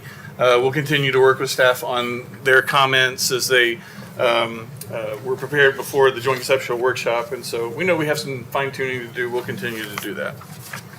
I will go back to the parking information here. And I will add, Commissioner Allen, you asked kind of how this parking relates to some of the other drives. And I just want to point out that in the master plan, Ovation Parkway has only parallel parking. And that's the main road that kind of circulates around, that ties from Carruthers back to McEwen Drive. I do not believe that there's any on-street parking on Knolltop. That's the road that connects to the college. Okay. So happy to answer any questions. All right. Anyone have any questions? Go ahead. All right. Actually, maybe just for Emily, a couple of months ago, didn't we have a big discussion about signage? And does any of this consider the feedback that we gave on that signage? Yes, so the majority of things that we presented, everyone seemed to really reply back with, these may be okay in certain situations with a modification of standards request. So staff's taken that into consideration with our recommendations on the MOSs. We are recommending disapproval for a few things, but when you look at this sheet, there's very little red as opposed to what we would have done prior to that conversation. So staff has taken your feedback into consideration, but still requires the modifications of standards. With this resubmitted development plan too, we're asking to conform to the 2026 zoning. So we're changing our vesting so that we can pick up some of the changes that you made on the previous signage. Go ahead. On the parking, I think per my comments before, which I did mention Gateway Village, which was not against the building, so that was the miss there. But I do think there are other drives. I don't like how much there is in that central area. I think there are other streets that are close by. Some of the other side streets that you could maybe have some of that angled parking that, I mean, we're talking about half a block. We're not talking like it's a mile to walk on these side streets, and you can still have parallel parking in kind of that Central Park area, and kind of move it out of that central kind of park area, because you don't want to walk into this beautiful central kind of area and there be cars obstructing. Parallel might be all right there. And then just, maybe you can fit it in, maybe you can't, but I think as much away from that central area as possible would be what I would say. Thanks. Go ahead. Yeah, just real quick, for modification number 8, movie screen, I think the intended use of movie screen is really fantastic. However, I would slightly worry about kind of the precedence of this, not necessarily the other subdivisions, you know, and PUDs and everything. I think it's great, you know, it's awesome, but, you know, kind of thinking of how it could be, I don't know, maybe misused, that might not be the right word. So I don't quite know. I'd be a little weary of kind of a billboard kind of flashing different things when you weren't doing movie night, you know, during the season. So I love the idea, worried about a precedence on that one. And then just for MOS number 12 and number 13, I love blade signs, I think, and also the projecting signs. I think they add character to the building. Whether they're internally illuminated or not, you know, in some ways these are kind of the same thing. It's just talking about the proportion of the sign and maybe perhaps where they're on the building facade, you know, as long as they aren't, you know, completely, you know, on every single section. And I see number 13, it's kind of limiting kind of where they are, how frequent. I think that's, you know, a nice sensitivity. So I don't know, even number 12, I know it's recommends disapproval on that, but I don't really see an issue, and I see it as character on the building, so. And just to clarify on number 12, specifically with the hanging and projecting signs, they are allowed, and there's external illumination allowed today. It would just be the internal illumination. Correct. That's what I was going to point out, is the internal. I think. Yeah. The internal illumination, I think, is the problem with Yeah, that. and you know, the blade signs, those are, you know, the examples shown were internal illumination, and so in so many ways, those are kind of similar things. Anyone else? Go ahead. Just comment on the screen. I take a little bit different view in that screen because I don't think it sets the precedence of we do it here, we have to do it anywhere else, because the Ovation is very unique, extremely unique. That and Arium, they're in a very urban area. They're not out in the hinterlands, or they're not in an urban growth boundary. They're in the center hub of an urban center, and around with lots of office buildings and things. So I think it's very appropriate to put it there, and it can be used for many different reasons. And they can also put up when it's not being used, just put up a nice scene, maybe a waterfall scene or something. I think it can be very calming and very nicely used. And I've seen them used in different places, and they're very helpful, especially if you've got activities going on, and you can put that up there, and it doesn't need to be flashing, it could be steady if you're trying to advertise saying, hey, tonight we have a concert in the little park, or whatever. So those things, I think that is a very appropriate place to be used in Ovation. I'll agree with Alderman Berger on that. I can Yeah. support Go that ahead. modification of Standard 8. All I right. think it makes sense, and I think it's, like you said, it's a unique place, and I think it will add something to that particular. So, Your turn. and Chair, for me, so I wasn't going to say, but I will have to disagree on modification standard number 8. The same thing for me. You know, the movie thing is great for me, but we do, in my opinion, set a precedent for the next person that brings that in, for us to have to then say that, for me, they're going to say, well, you did that for this project, and everyone can say that my project is unique. Because everyone will feel that way, in my opinion. And what do you do when you're not showing the movie? What is displayed there? And then what's appropriate for me will not maybe be appropriate for someone else. So I just think that we just have to be careful for that. Because for me, it's a great idea. It actually is. And will we say that it's going to be blank there? Will it be, what about the illumination? What about is it going to be someone say, well, that's visually unpleasant to me at nighttime, you know, it's too bright or whatever. But anyway, I just think that's why I will not support number 8. I can work on getting you some answers on that, though. I mean, If we could have more information Yeah, about let's what's just find there out. when it's not showing a movie, Fair. that's my concern. And if it's appropriate somewhere else, why not? I mean, we're in a new world now. We can't continue, well, anyway. Commissioner Franks. When we're not showing a movie, what's there? That's my only thing.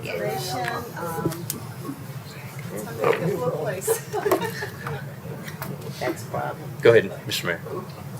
Well, I kind of like the idea of the screen because I think this is a unique project. And I have some suggestions for whenever you're not showing a movie, you can show the Board of Mayor and Aldermen. Smart. maybe even the joint conceptual workshop, because I know the folks there are going to be really interested, yeah. That'll kill business though. Yeah, right. Put everybody to Put some sleep. history up there. Commissioner Franks, did you have a comment? I think you've done a fabulous job. I love the parking, the way you got it designed, the angle buildings. I think that's it's not harmful at all. They're gonna park in the parking garage mostly, and the traffic is going straight to the garages. But I think to have those angle parking spots work really well, and like some said, that especially older people that need to get out and get off the road real quick. And also, I like all of your signs. I think they're great. Anyone else? Comments? Thank y'all very much for this. All right, thank you. Item number 6, discussion of an Envision Franklin plan amendment to allow a hotel use at 151 Franklin Road, and this is the Riverview. Staff? All right, I'm going to be doing the staff comments tonight and this particular item. And then Greg, I'll let you jump into your presentation. So the recommendations from Envision Franklin are pretty straightforward when it comes to this particular request. The historic preservation guiding principle states that adaptive reuse is favored over demolition. So looking at other uses is something that we generally look kindly on. But staff interprets this as applying specifically to the historic resource that exists today to keep it viable. So Envision Franklin could potentially contemplate a change in use from the residential use to a hotel use for the existing historic estate with a request like that.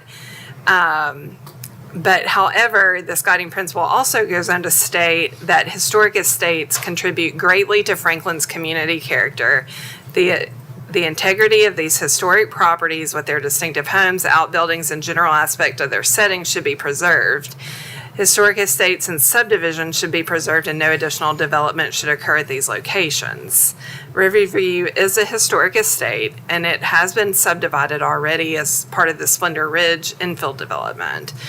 The guiding principle is really intended to prevent further development of the historic estate once the infill development's already occurred. Also, those guiding principles are community values and community desires that are not meant to be altered by anyone but the city through a comprehensive update. Additionally, potential hotel and event uses may have adverse impacts on surrounding residential areas. This property lies within the rural reserve design concept, which supports single-family residential uses on half-acre sized lots, and that's what you'll see predominantly around this area. There is a special consideration that already applies to this site specifically, and it references the infill that's already occurred at Splendor Ridge. The applicant would need to request an amendment to this specific special consideration if they want to move forward with their proposal. All of that to say that the additional development on this estate site is not supported by Envision Franklin. The hotel use is also not supported if it includes building additional development on the site. So staff would recommend that if this use is proposed, that it would really be intended only for adaptive reuse of existing structures as a means to keep them viable. Also, just want to note that we have received numerous emails, over 30 at this point, to our preservation staff that are in opposition to the proposal. If it does move forward, a neighborhood meeting will be required as part of our process for the formal Envision Franklin amendment request. So that's my staff comments. Thanks. Go ahead. I'm Greg Gamble, and I'm here tonight with Patrick Poole with Capital P Ventures. Patrick Poole and his partner came to me several months ago with this idea. And tonight, I'd like for you to look at this more as a conversation. We're going to present. We've not filed for an Envision Franklin plan amendment. We've not filed for a development plan. Emily has been generous to allow us to present to y'all tonight to have a conversation. We did file for a DRC meeting to Historic Zoning Commission. This property is in the historic district, and it's a part of one of Franklin's gems, to be honest with you. This property and house was constructed by Henry Mayberry. Henry Mayberry was instrumental in bringing the Nashville Interurban Railway to Franklin. This house was the first house to have electricity, the first house to have central heat, the first house to have running water. He built a pump on the property that provided water to downtown Franklin from this site. He was an entrepreneur. He did well in his hardware business, and as a result of that was able to purchase and buy this property. This property has a horse barn in the back. When I moved to Franklin in 2004, I think there were 2 horses in the field. Franklin Road now is a louder road, I guess you could say it that way. Horses get skittish in those fields. So no longer is it appropriate or possible, really, to keep horses and cows and those sort of things as it was a farm at the time. This property sits almost in the middle between Harbor Square and the Factory Hotel, certainly in close proximity to Harlansdale Park. And we see an opportunity here that this could be a part of the kind of the jewels along Franklin Road. There are 4 out of 6 of the structures that are contributing on the National Historic Registry. The main house, Riverview, the smokehouse in the back, the barn, that was built in 1902, and a spring house that's now collapsed. We've had conversations about rebuilding that spring house so that we can continue to tell that story about them providing water to downtown Franklin. There's a relocated log cabin on the property and an addition that are not contributing. In this proposal, Capital P is proposing to kind of rehabilitate these buildings in a way that they can last another 100 years, but also provide access to the general public in Franklin, to provide access to people who live here to a property that otherwise they would not be able to visit, interact as just a private residence. We've provided some photos of the existing home that we can refer to if there are questions, and the historic structures that are on the site today. The dark blue swath that you see here at the bottom, that is the floodway of the Harpeth River. It is in the FWO. The 100-year floodplain then is this white line that continues on across through the BGA Lower School. And there is an emergency connection from Splendor Ridge out through the driveway to Franklin Road. There are some existing historic buffers, some landscape buffers that have been planted that are on the west north side. Historic guidelines say that no structures should be in front of the principal, the historic house. We've put together some image boards that kind of show the character, mood, style, capturing some of the historic qualities that are there, highlighting those as a part of a future plan. We believe on the campus there would be outdoor spaces, lounge areas, rooms that are for guests of the hotel, a restaurant, a day spa, really kind of looking at those sort of things that would set this apart, make it special. If we were to compare it to something today, Harpeth Square is kind of the urban hotel. The factory is going to be kind of the factory industrial, relates back and forth to the theater and the gathering spaces that are in the factory. This would be more in line with maybe a South Hall, a little bit more of upscale, but connecting back to the rural elements in clever ways. This is the master plan we presented to the DRC. They responded with comments that maybe the buildings should be a little bit smaller. Maybe you should disconnect them and spread them out a little bit more. Maybe that parking could be done in a little bit different way. So we have responded in this site plan to what we heard. The dark brown buildings are the historic buildings that are preserved on the property. The light brown buildings are adds. They're 1- and 2-story structures. We are really focusing internally to create this internal campus. All of these buildings are lower in scale than the principal structure, lower in scale than the barn. We have talked about converting that barn into an event hall where we could host maybe some rehearsal dinners before a wedding or things like that. But again, it's a way that we can preserve these buildings for the next generation, for the next 100 years, but also open this campus up in a way where we can invite people who otherwise wouldn't be invited to visit and see some of Franklin's history. With that, I'm going to turn it over to Patrick, who's going to talk about some of the perspective renderings and the architecture. Thank you, Greg. First of all, thank you for having me. We are beyond excited to be able to be at a point to finally present this and get feedback. What you're seeing here is really a lot of thought and a lot of work put in to creating something extremely unique for the city of Franklin, but also for the entire region. We have spent almost 9 months now on local conversations with residents of Franklin, with various members of the community, our own studies on what this market wants to see within Franklin Road. And what we have really narrowed in on is to create a landmark hospitality destination that both attracts tourism, but more importantly is something that the township can be proud of and use. So the design and the site plan that Greg just mentioned has been extremely thoughtful on creating a space that both residents and people from out of town can use. The site itself is extremely unique. We all know it. We've driven by it 1,000 times. And to Greg's point, to be able to open up those gates and make it something the public can visit and experience is something that hasn't happened for 120 years. So we're extremely excited about this opportunity. Something that that is unique about the site that I know staff got the chance to walk through is it is a large site. It's 15 acres.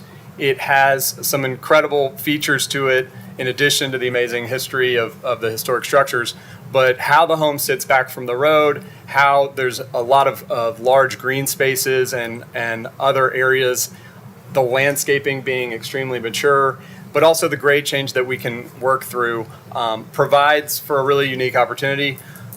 But the site itself, to Greg's point, having 15 acres that can feel spread out, can feel really scaled down, and that's what I want to walk you through with here, but is also in a walkable environment. We envision guests coming to this site, enjoying the history that's on the site, but being able to walk to the factory, to walk to downtown, to not stay on site like some of our competitors in the market, but really be a springboard into the rest of the downtown community. What you're seeing here is a vantage point from the road. The historic home is the crown jewel, and it's always going to be the jewel. We've designed it intentionally to scale down any other new structures that are lower in height, but also set back behind the home itself. This is a little bit more of a bird's eye, which gives a good visual of how, again, the massing is spread out, it's lower in its overall height, and the vantage point from anywhere on the street is targeted at the home.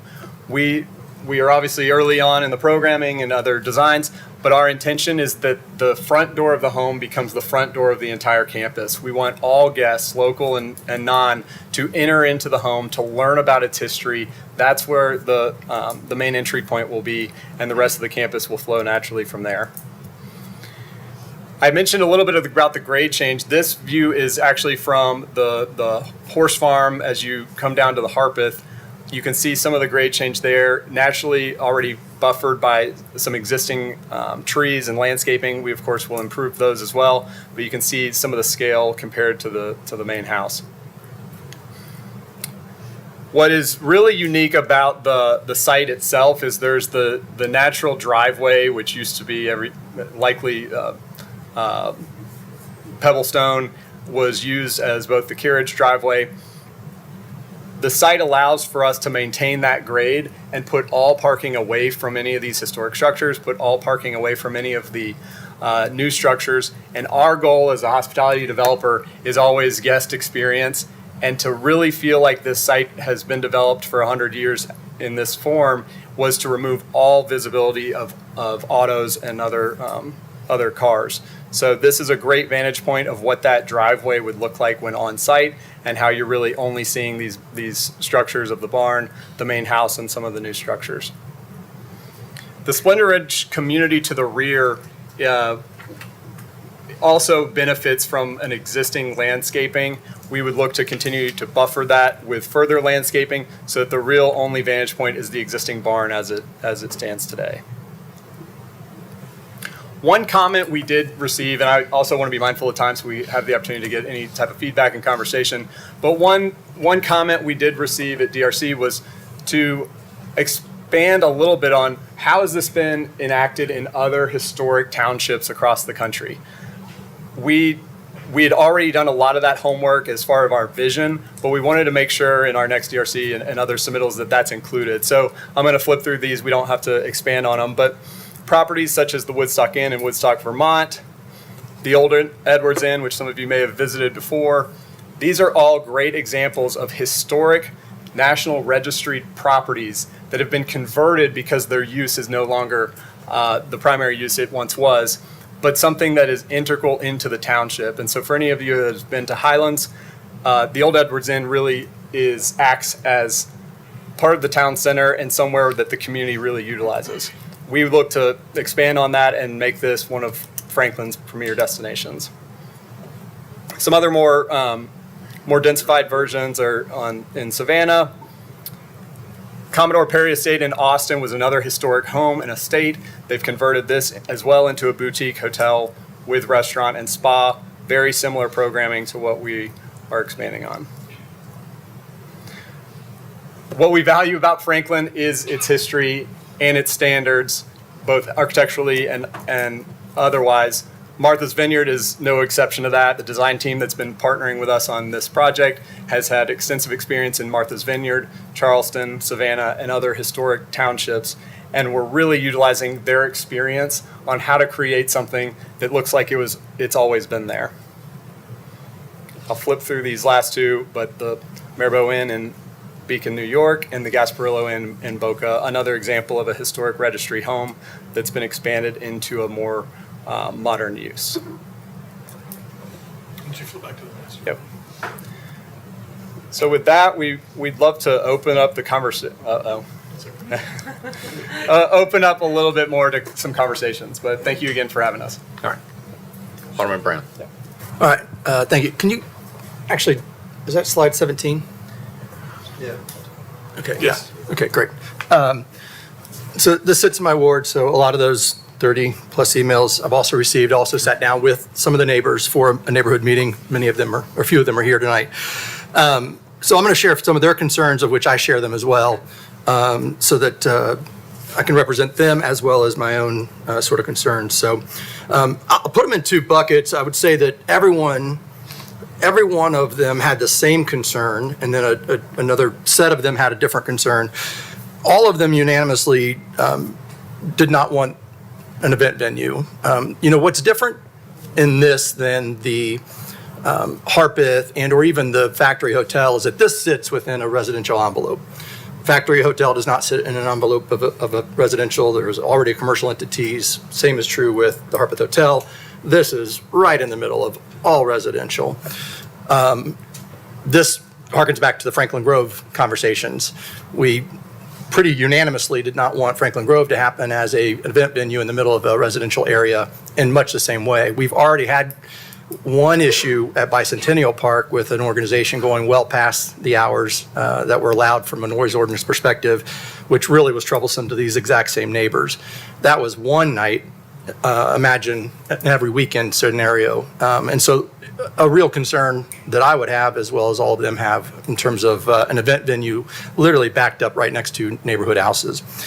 Of those that don't want the event venue but said, hey, I could see some value in a hotel. Now, not everybody, but some. Certainly not a 100 and some key hotel, probably something maybe in the 70, 80 range, maybe. There are still some concerns with there. First of all, the hotel, as it's laid out here, the parking garage or the parking lots and those buildings that are back up against Lancaster, you're literally a pitching wedge, maybe a red zone away from these people's backyard and the back of their homes. And so it's just way too close to have that kind of a commercial traffic and entity or and activity happening right on the back of their homes. And so while some could see a value in a hotel, the way that it's laid out here, that close to residential is concerned. On the access, I do appreciate that we're still saying that that's an emergency access, but you can imagine the concern that that could eventually either be a delivery or a construction entrance or delivery entrance. Any kind of commercial traffic coming down through Lancaster into Splendor Ridge, in through that cul-de-sac and back in through is a real concern. And so maintaining that as an emergency exit is of significant concern for sure. So I think what I would say is event venue for sure, no. Hotel, not in the way that it's laid out here. While there was some that would consider that might be of some value, it still is very much in a residential envelope, and probably no commercial is necessary in this location. Anyone else? Alderman Baggett? Else. I think that I would love to go to this place. So would Amy. I think that there is definitely demand for this in downtown. I think there's places where it could go. You know, I keep going back on this is that this property was subdivided at a point in time, and this probably was the best use for this, may have been a better use for this property when Splendor Ridge, maybe even instead of Splendor Ridge. Because I think it could have been pushed to the back, and it could have been you could have left the house, but that's neither here nor there. So because, and there's some other projects that are controversial in this area, some maybe recall, with a historic home on it and parcels that had not been subdivided or used in different ways, and they chose, and it was also adjacent to commercial, as Alderman Brown said.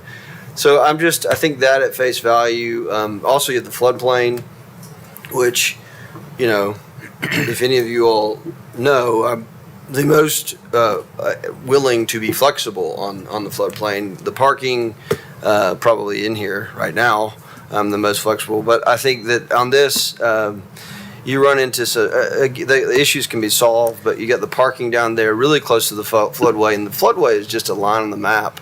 It's just a line on a map, and when the floodway is happening, there can be moving water here, and so a lot of those things kind of all together. And two, the residents don't listen. We listened and worked with them so much on some of these other projects, and then to come back and do this, if it doesn't fit perfectly, I wouldn't do it to them. And it doesn't fit perfectly. And I think from a historic standpoint, you know, the property owner chose at some point in time to monetize the back part of their house or their property. And, you know, if we keep creeping in, and I think that's probably why our plans say what they do say about preserving this, I think we need to kind of respect that. But I really like it. I mean, I love the idea, and I would wish there was a place where we could do this that would be more appropriate. Alderman Berger? I'll ditto everything you said, Patrick. All those were my same thoughts as well, I think, right down the line. I would love to see this happen for our city. And I think you can do it appropriately. I think there's some good comments here about, you know, how to protect the residential. I mean, literally, I was in Savannah one time where they have a boutique hotel, and there's residents right there. And they built this beautiful stone wall, like a 12-foot, 10-foot, 12-foot, beautiful stone wall. So none of those residents had any light coming into their area, and they put beautiful landscaping up all around it. And in Williamsburg, there's another place in Williamsburg, smack dab in the middle of all this residential, And they've done it so well. I used to go up there a lot when I lived in Virginia. And I would say that this can be done, and it can be done well around a residential area. And I think it's wonderful to have a reuse of this place. We need to have more hotel space in our city to activate our city. This is a perfect spot because you can walk right there in downtown. You can walk right to the factory. You can walk to Harlansdale Farm. And it's such a walkable place where they can come, they can park their car and never get in it again for days if they want to stay here. And I think that what you've done here and laid this out is pretty remarkable. And I think the residents of our city deserve to have access to some of these places that are no longer going to be used the way they've ever been used. I, for one, would love to take my family and come to a lunch here. Now, I agree with Matt, not an event venue, but if somebody wants to have a wedding reception there in their restaurant, why not? Because, you're not bringing in hundreds of people. Sometimes these weddings are like 50 people for a dinner. You're not going to be able to do that in a place like this. You couldn't have large numbers. So I think that's not a bogus kind of thing that we don't really have to worry about because it doesn't lend itself that way.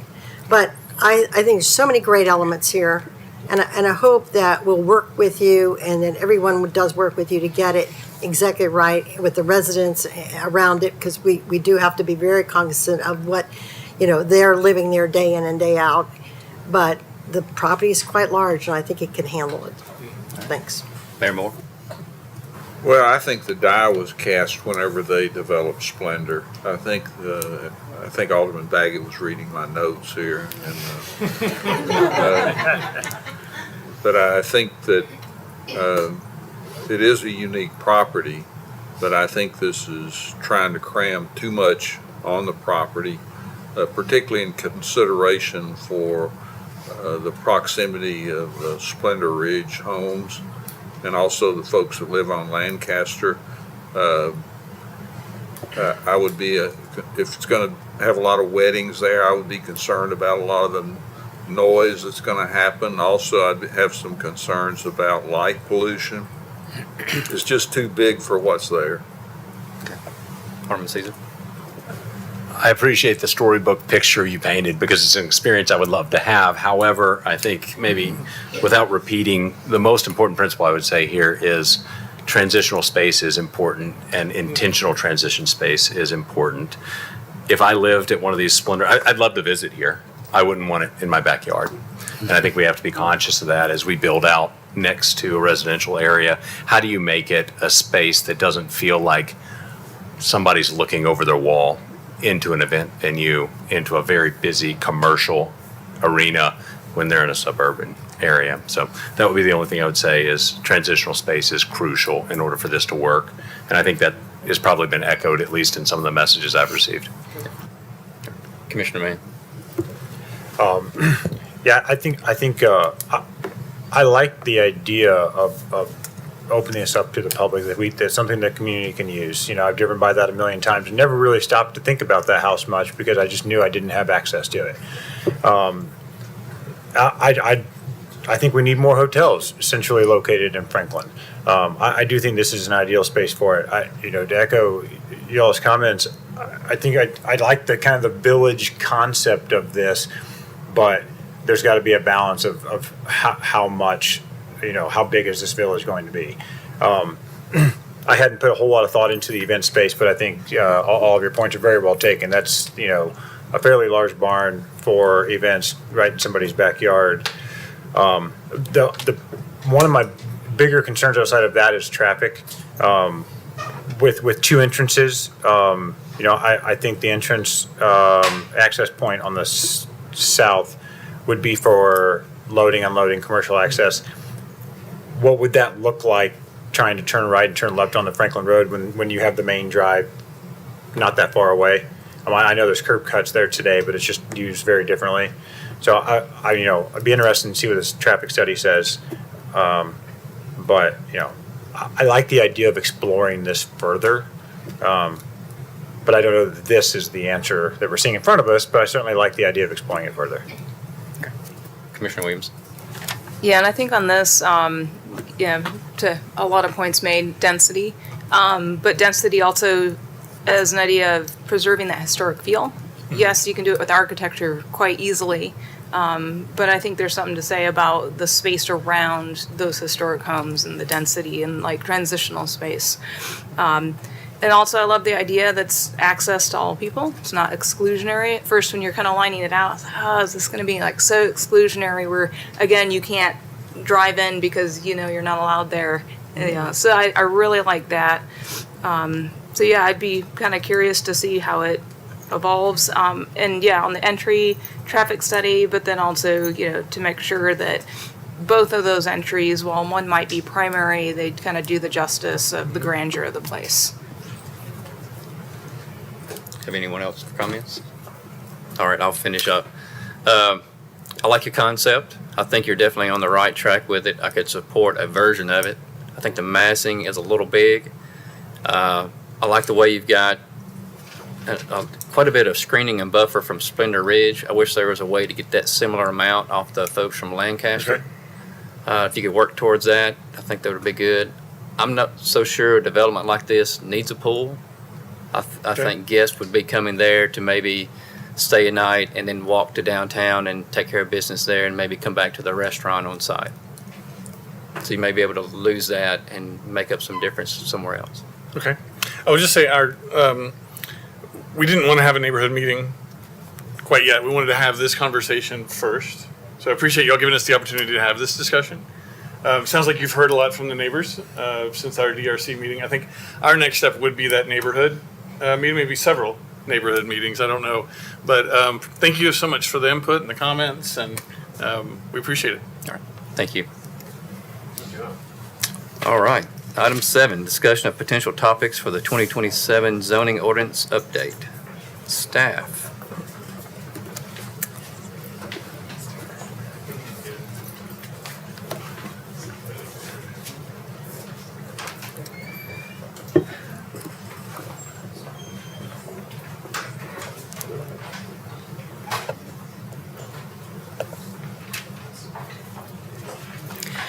Good evening, everyone. This is a discussion on some potential zoning ordinance topics for the annual update. You might be thinking, weren't we just here? And we almost were, but we come early in the year so that it helps give staff direction on what to study and what to draft in terms of bringing back options and potential amendments later this summer.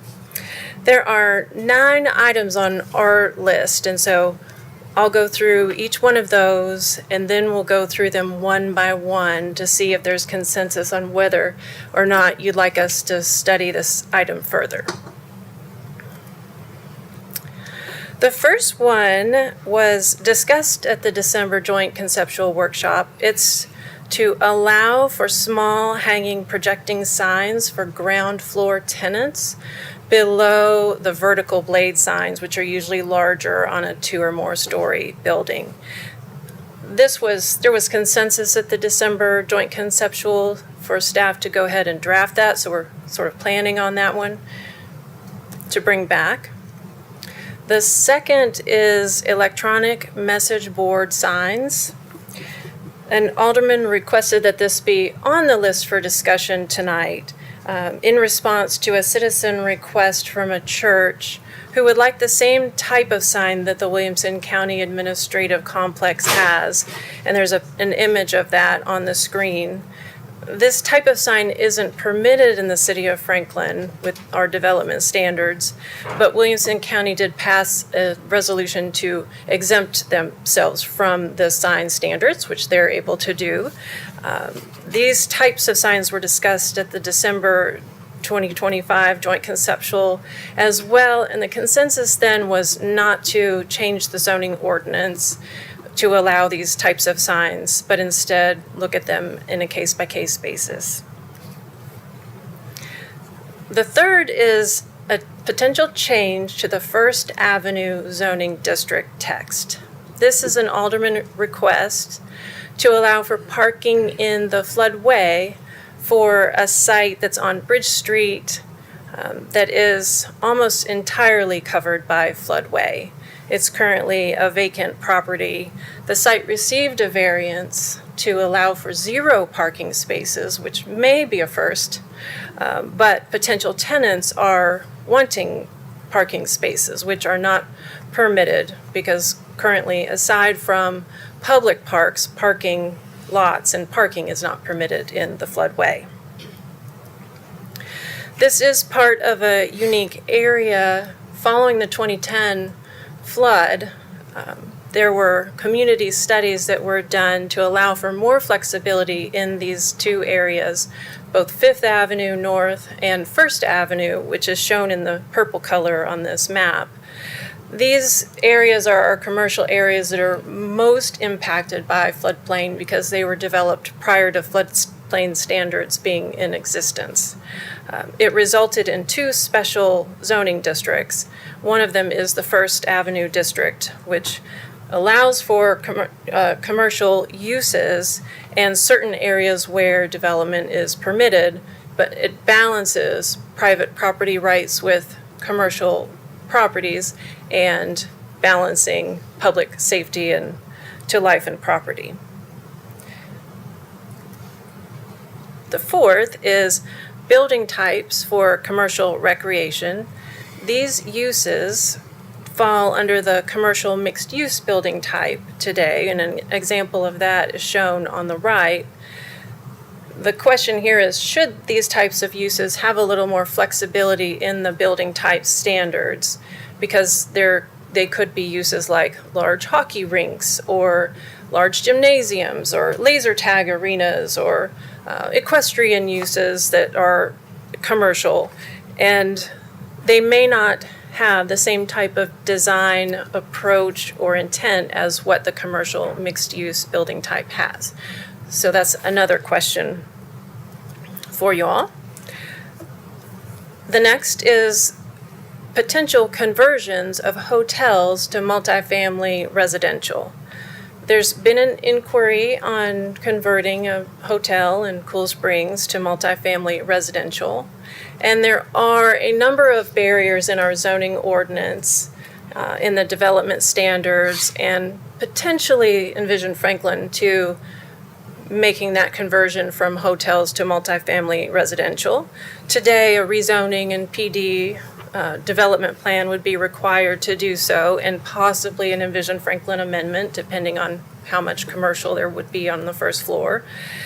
And so there's 2 questions here. Should staff study relief to some of the building type development standards to allow for this?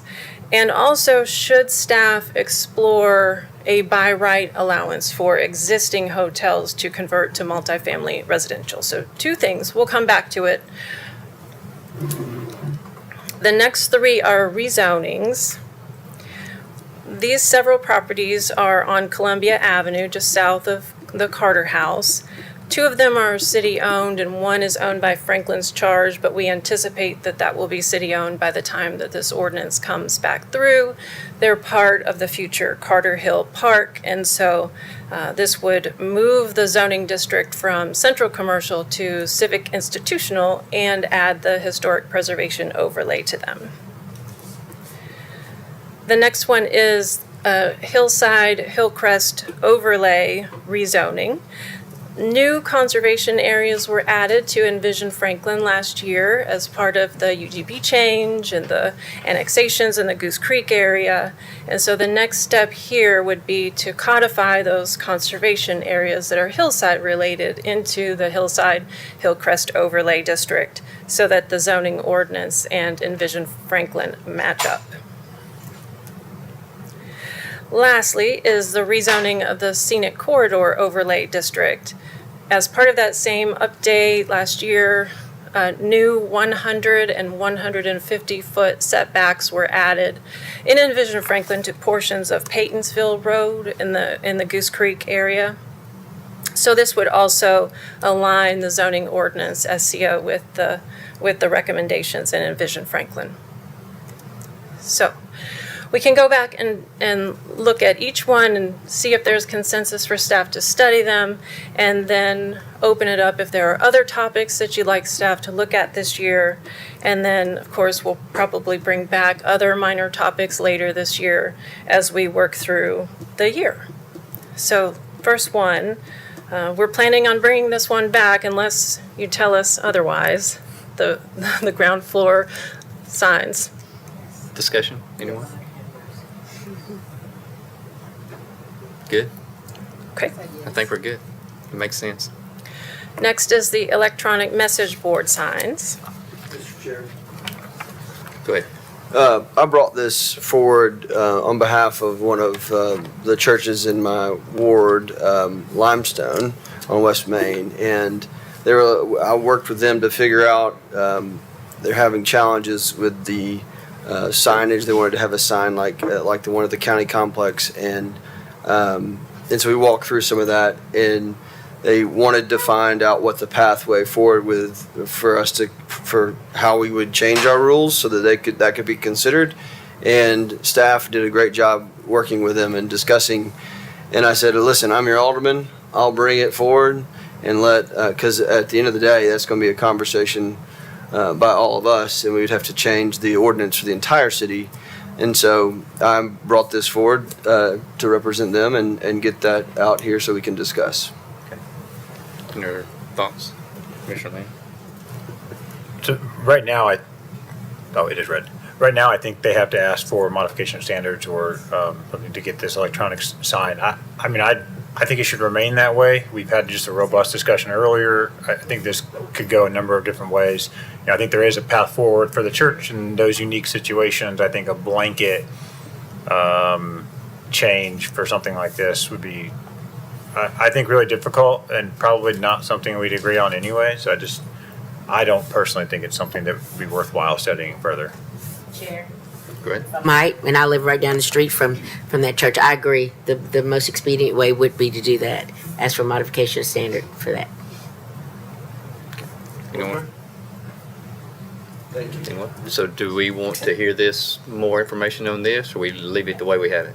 I'd say leave it the way we have. I wouldn't want staff to spend any more time studying that. We had a very robust discussion of this already. Yes. And I agree with that. So if they wanted to erect a sign like this, they would have to come before the city, and then we'd have to give a modification of standards to allow it. They would need to rezone the property to the PD district with a development plan to ask for a modification of standards for an electronic message board sign. Okay, thank you. Okay. First Avenue District, parking in the floodway. I have a question. Can I ask a question, please? Sure, go ahead. I have a question. Are we talking surface parking only or parking, multi-parking garages? To Or date, both? it's really only been discussed as surface parking. They're looking for a limited number of spaces. The site isn't overly large. And the property next door does already have parking in the floodway. It's just already existing. Okay. And do we know how deep the floodplain is at this location? We're talking 6 Shannon inches may or come 6 up. feet? I don't know the exact, but I think it would be safe to say in 6 to 8 feet.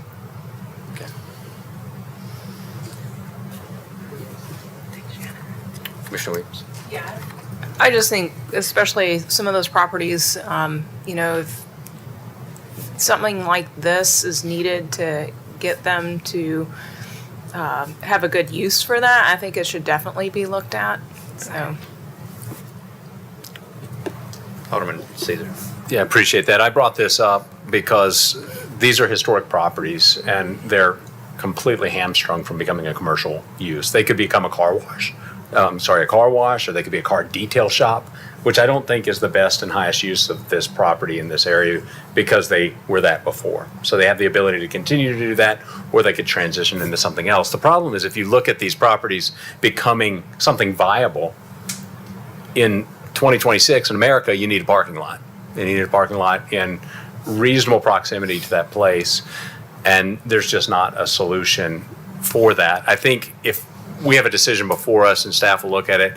Do we want to preserve buildings like this and allow them to have a viable use in the future? If so, we have to get creative in particular areas where the floodway comes into the area. If not, that's fine. This will probably sit or potentially could sit as a vacant property until it crumbles or it'll become a car detail shop. And I think that's the question. I love not only this property to be studied, but there are 8 other commercial properties in this area that have a similar complexity to them.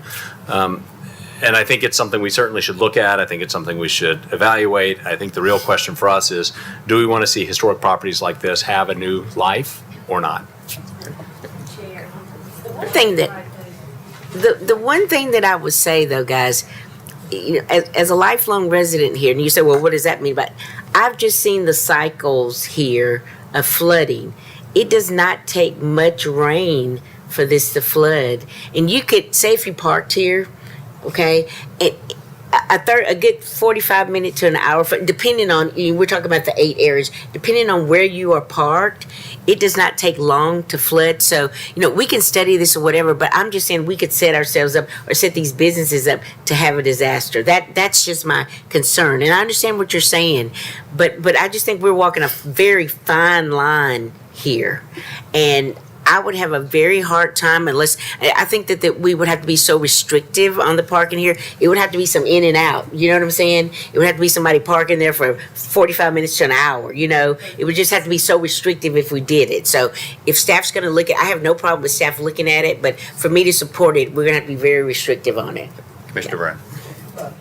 2 things. One is, in addition to even this spot, there were conversations around the old jail and the old jail, and people who were looking to acquire those spaces, but parking was an issue in the floodway. And so that leads to the second comment, which is just this and even the subsequent slides you've got here. I would just say anything that's going to help us with infill, to me right now, I feel like that's a big priority for us. We're doing a lot of this greenfield development, but infill's got to be something we got to be starting to focus on and think about. And so whether that's looking at reuse of buildings for hotels or thinking about new ways of changing building standards or thinking about parking here, you know, right down the field here, we're going to allow cars to park in our own field right next to Bicentennial Park in a floodway, and a whole lot more cars that would park here. And so, you know, if I'm a business owner of this and saying, hey, I'd really love to build a business here, there's 300 cars parked in the field, you know, 100 yards away. Why can't I do it here? I think that's a little bit challenging. We surely we can figure something out here, maybe. So, Mr. Williams. I thought it was a good comment, you know, about that things can come out and fast, and you know, again, getting creative with it.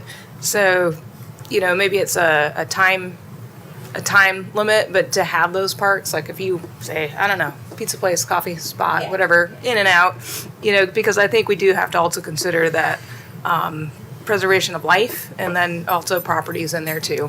So Alderman Baggett. So if they receive if we allow parking in the floodway, does that negate their BZA, or would that, so the BZA, they've already been approved for no parking, BZA. What I'm concerned with, then a high intensity use would go in there. There's no parking requirement now because of BZA, and now we're gonna let them have, maybe they can only fit 10 parking spots back there. So there's this, by the way, great, chalk it up for the parking study that we're about to go through. It needs to be a topic. But I think this is one of those issues. It definitely needs to be, I know that tenants don't have serious concerns with a lot of things when you build in the floodplain. And it's hard to do. We need to make it as appealing as possible, but I just think also I don't want, now they've got the BZA variance for zero parking, and then, so do they have a parking requirement now? Would They do not have a parking requirement. We're going to allow them, now we've given them the BZA for zero parking, but now we're saying, oh, you can park. How much are we going to require based off the use? If you put a restaurant right there, and you know the parking requirements for restaurants, you know, is higher than other things. So, I mean, I'm good with it. I think there's a lot of complexity, which warrants additional staff looking into it. And I would like for them to access from the back, if possible. I mean, the plan, yeah, because that is a really, that thoroughfare is heavily trafficked. It needs to keep going. Okay, so that one's worth looking at further. Next, building types for commercial recreation. Would you like staff to study further flexibility in the building type standards for commercial recreation uses? Yes. Okay. Yes. Conversion of hotels to multifamily. No by rights for sure. Okay. I think not by rights, but it's worth looking at. That'd be the only way to not have a hotel there that potentially would be in disarray at some point. Okay. The rezonings, Carter Hill Park. Discussion. Anybody? Yes.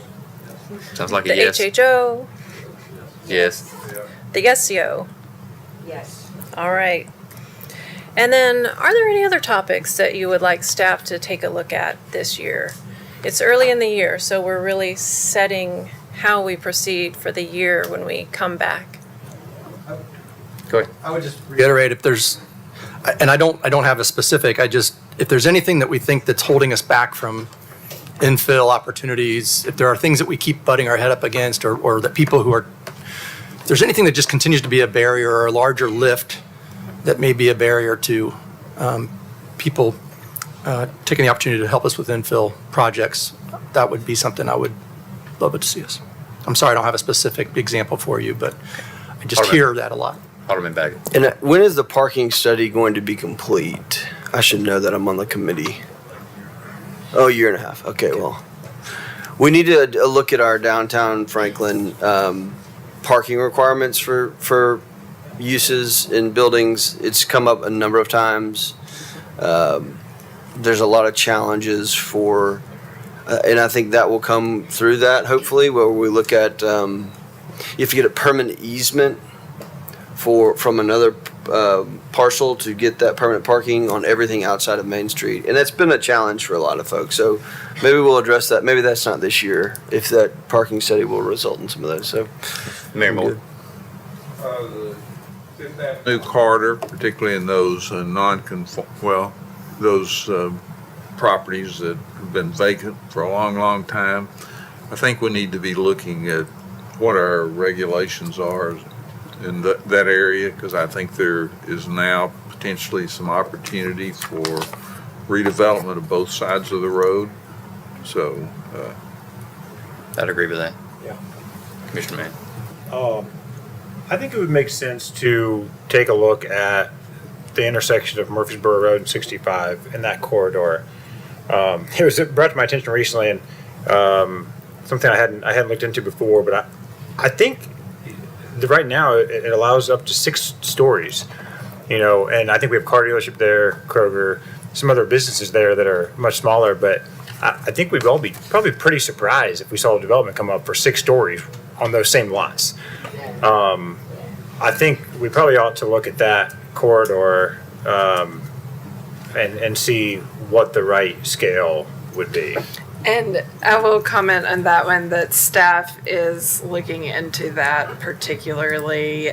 It would start with an Envision Franklin process, an amendment to Envision Franklin that would then field into the zoning ordinance and rezonings for height in the zoning ordinance. We have been tracking some legislation that would prevent us from doing any rezonings of that nature to reduce height.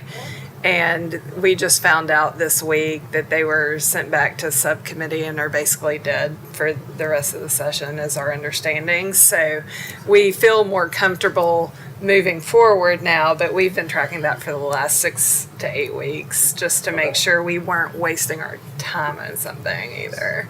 Some state legislation? Mm-hmm. Oh, really? Yes. Yeah. We have had very active participation from the city of Franklin in opposing that legislation, and a lot of communities have put pressure forward. So. Commissioner Macklin. gentrification is taking place so much in Natchez and Hard Bargain, and as Alderman Brown mentioned about the infill, I think we need to look at some measure to not allow the 3,000 square foot home to be built.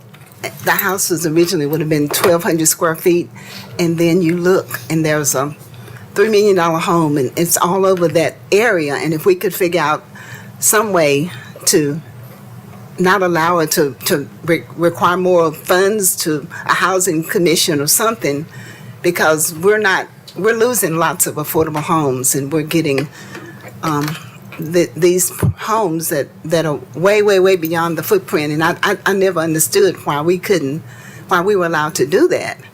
And I know there's no historic zoning overlay or anything like that, but we need to explore that and see how we can put some measures there to prevent that from happening over and over and over. There needs to be something in place. Commissioner Week.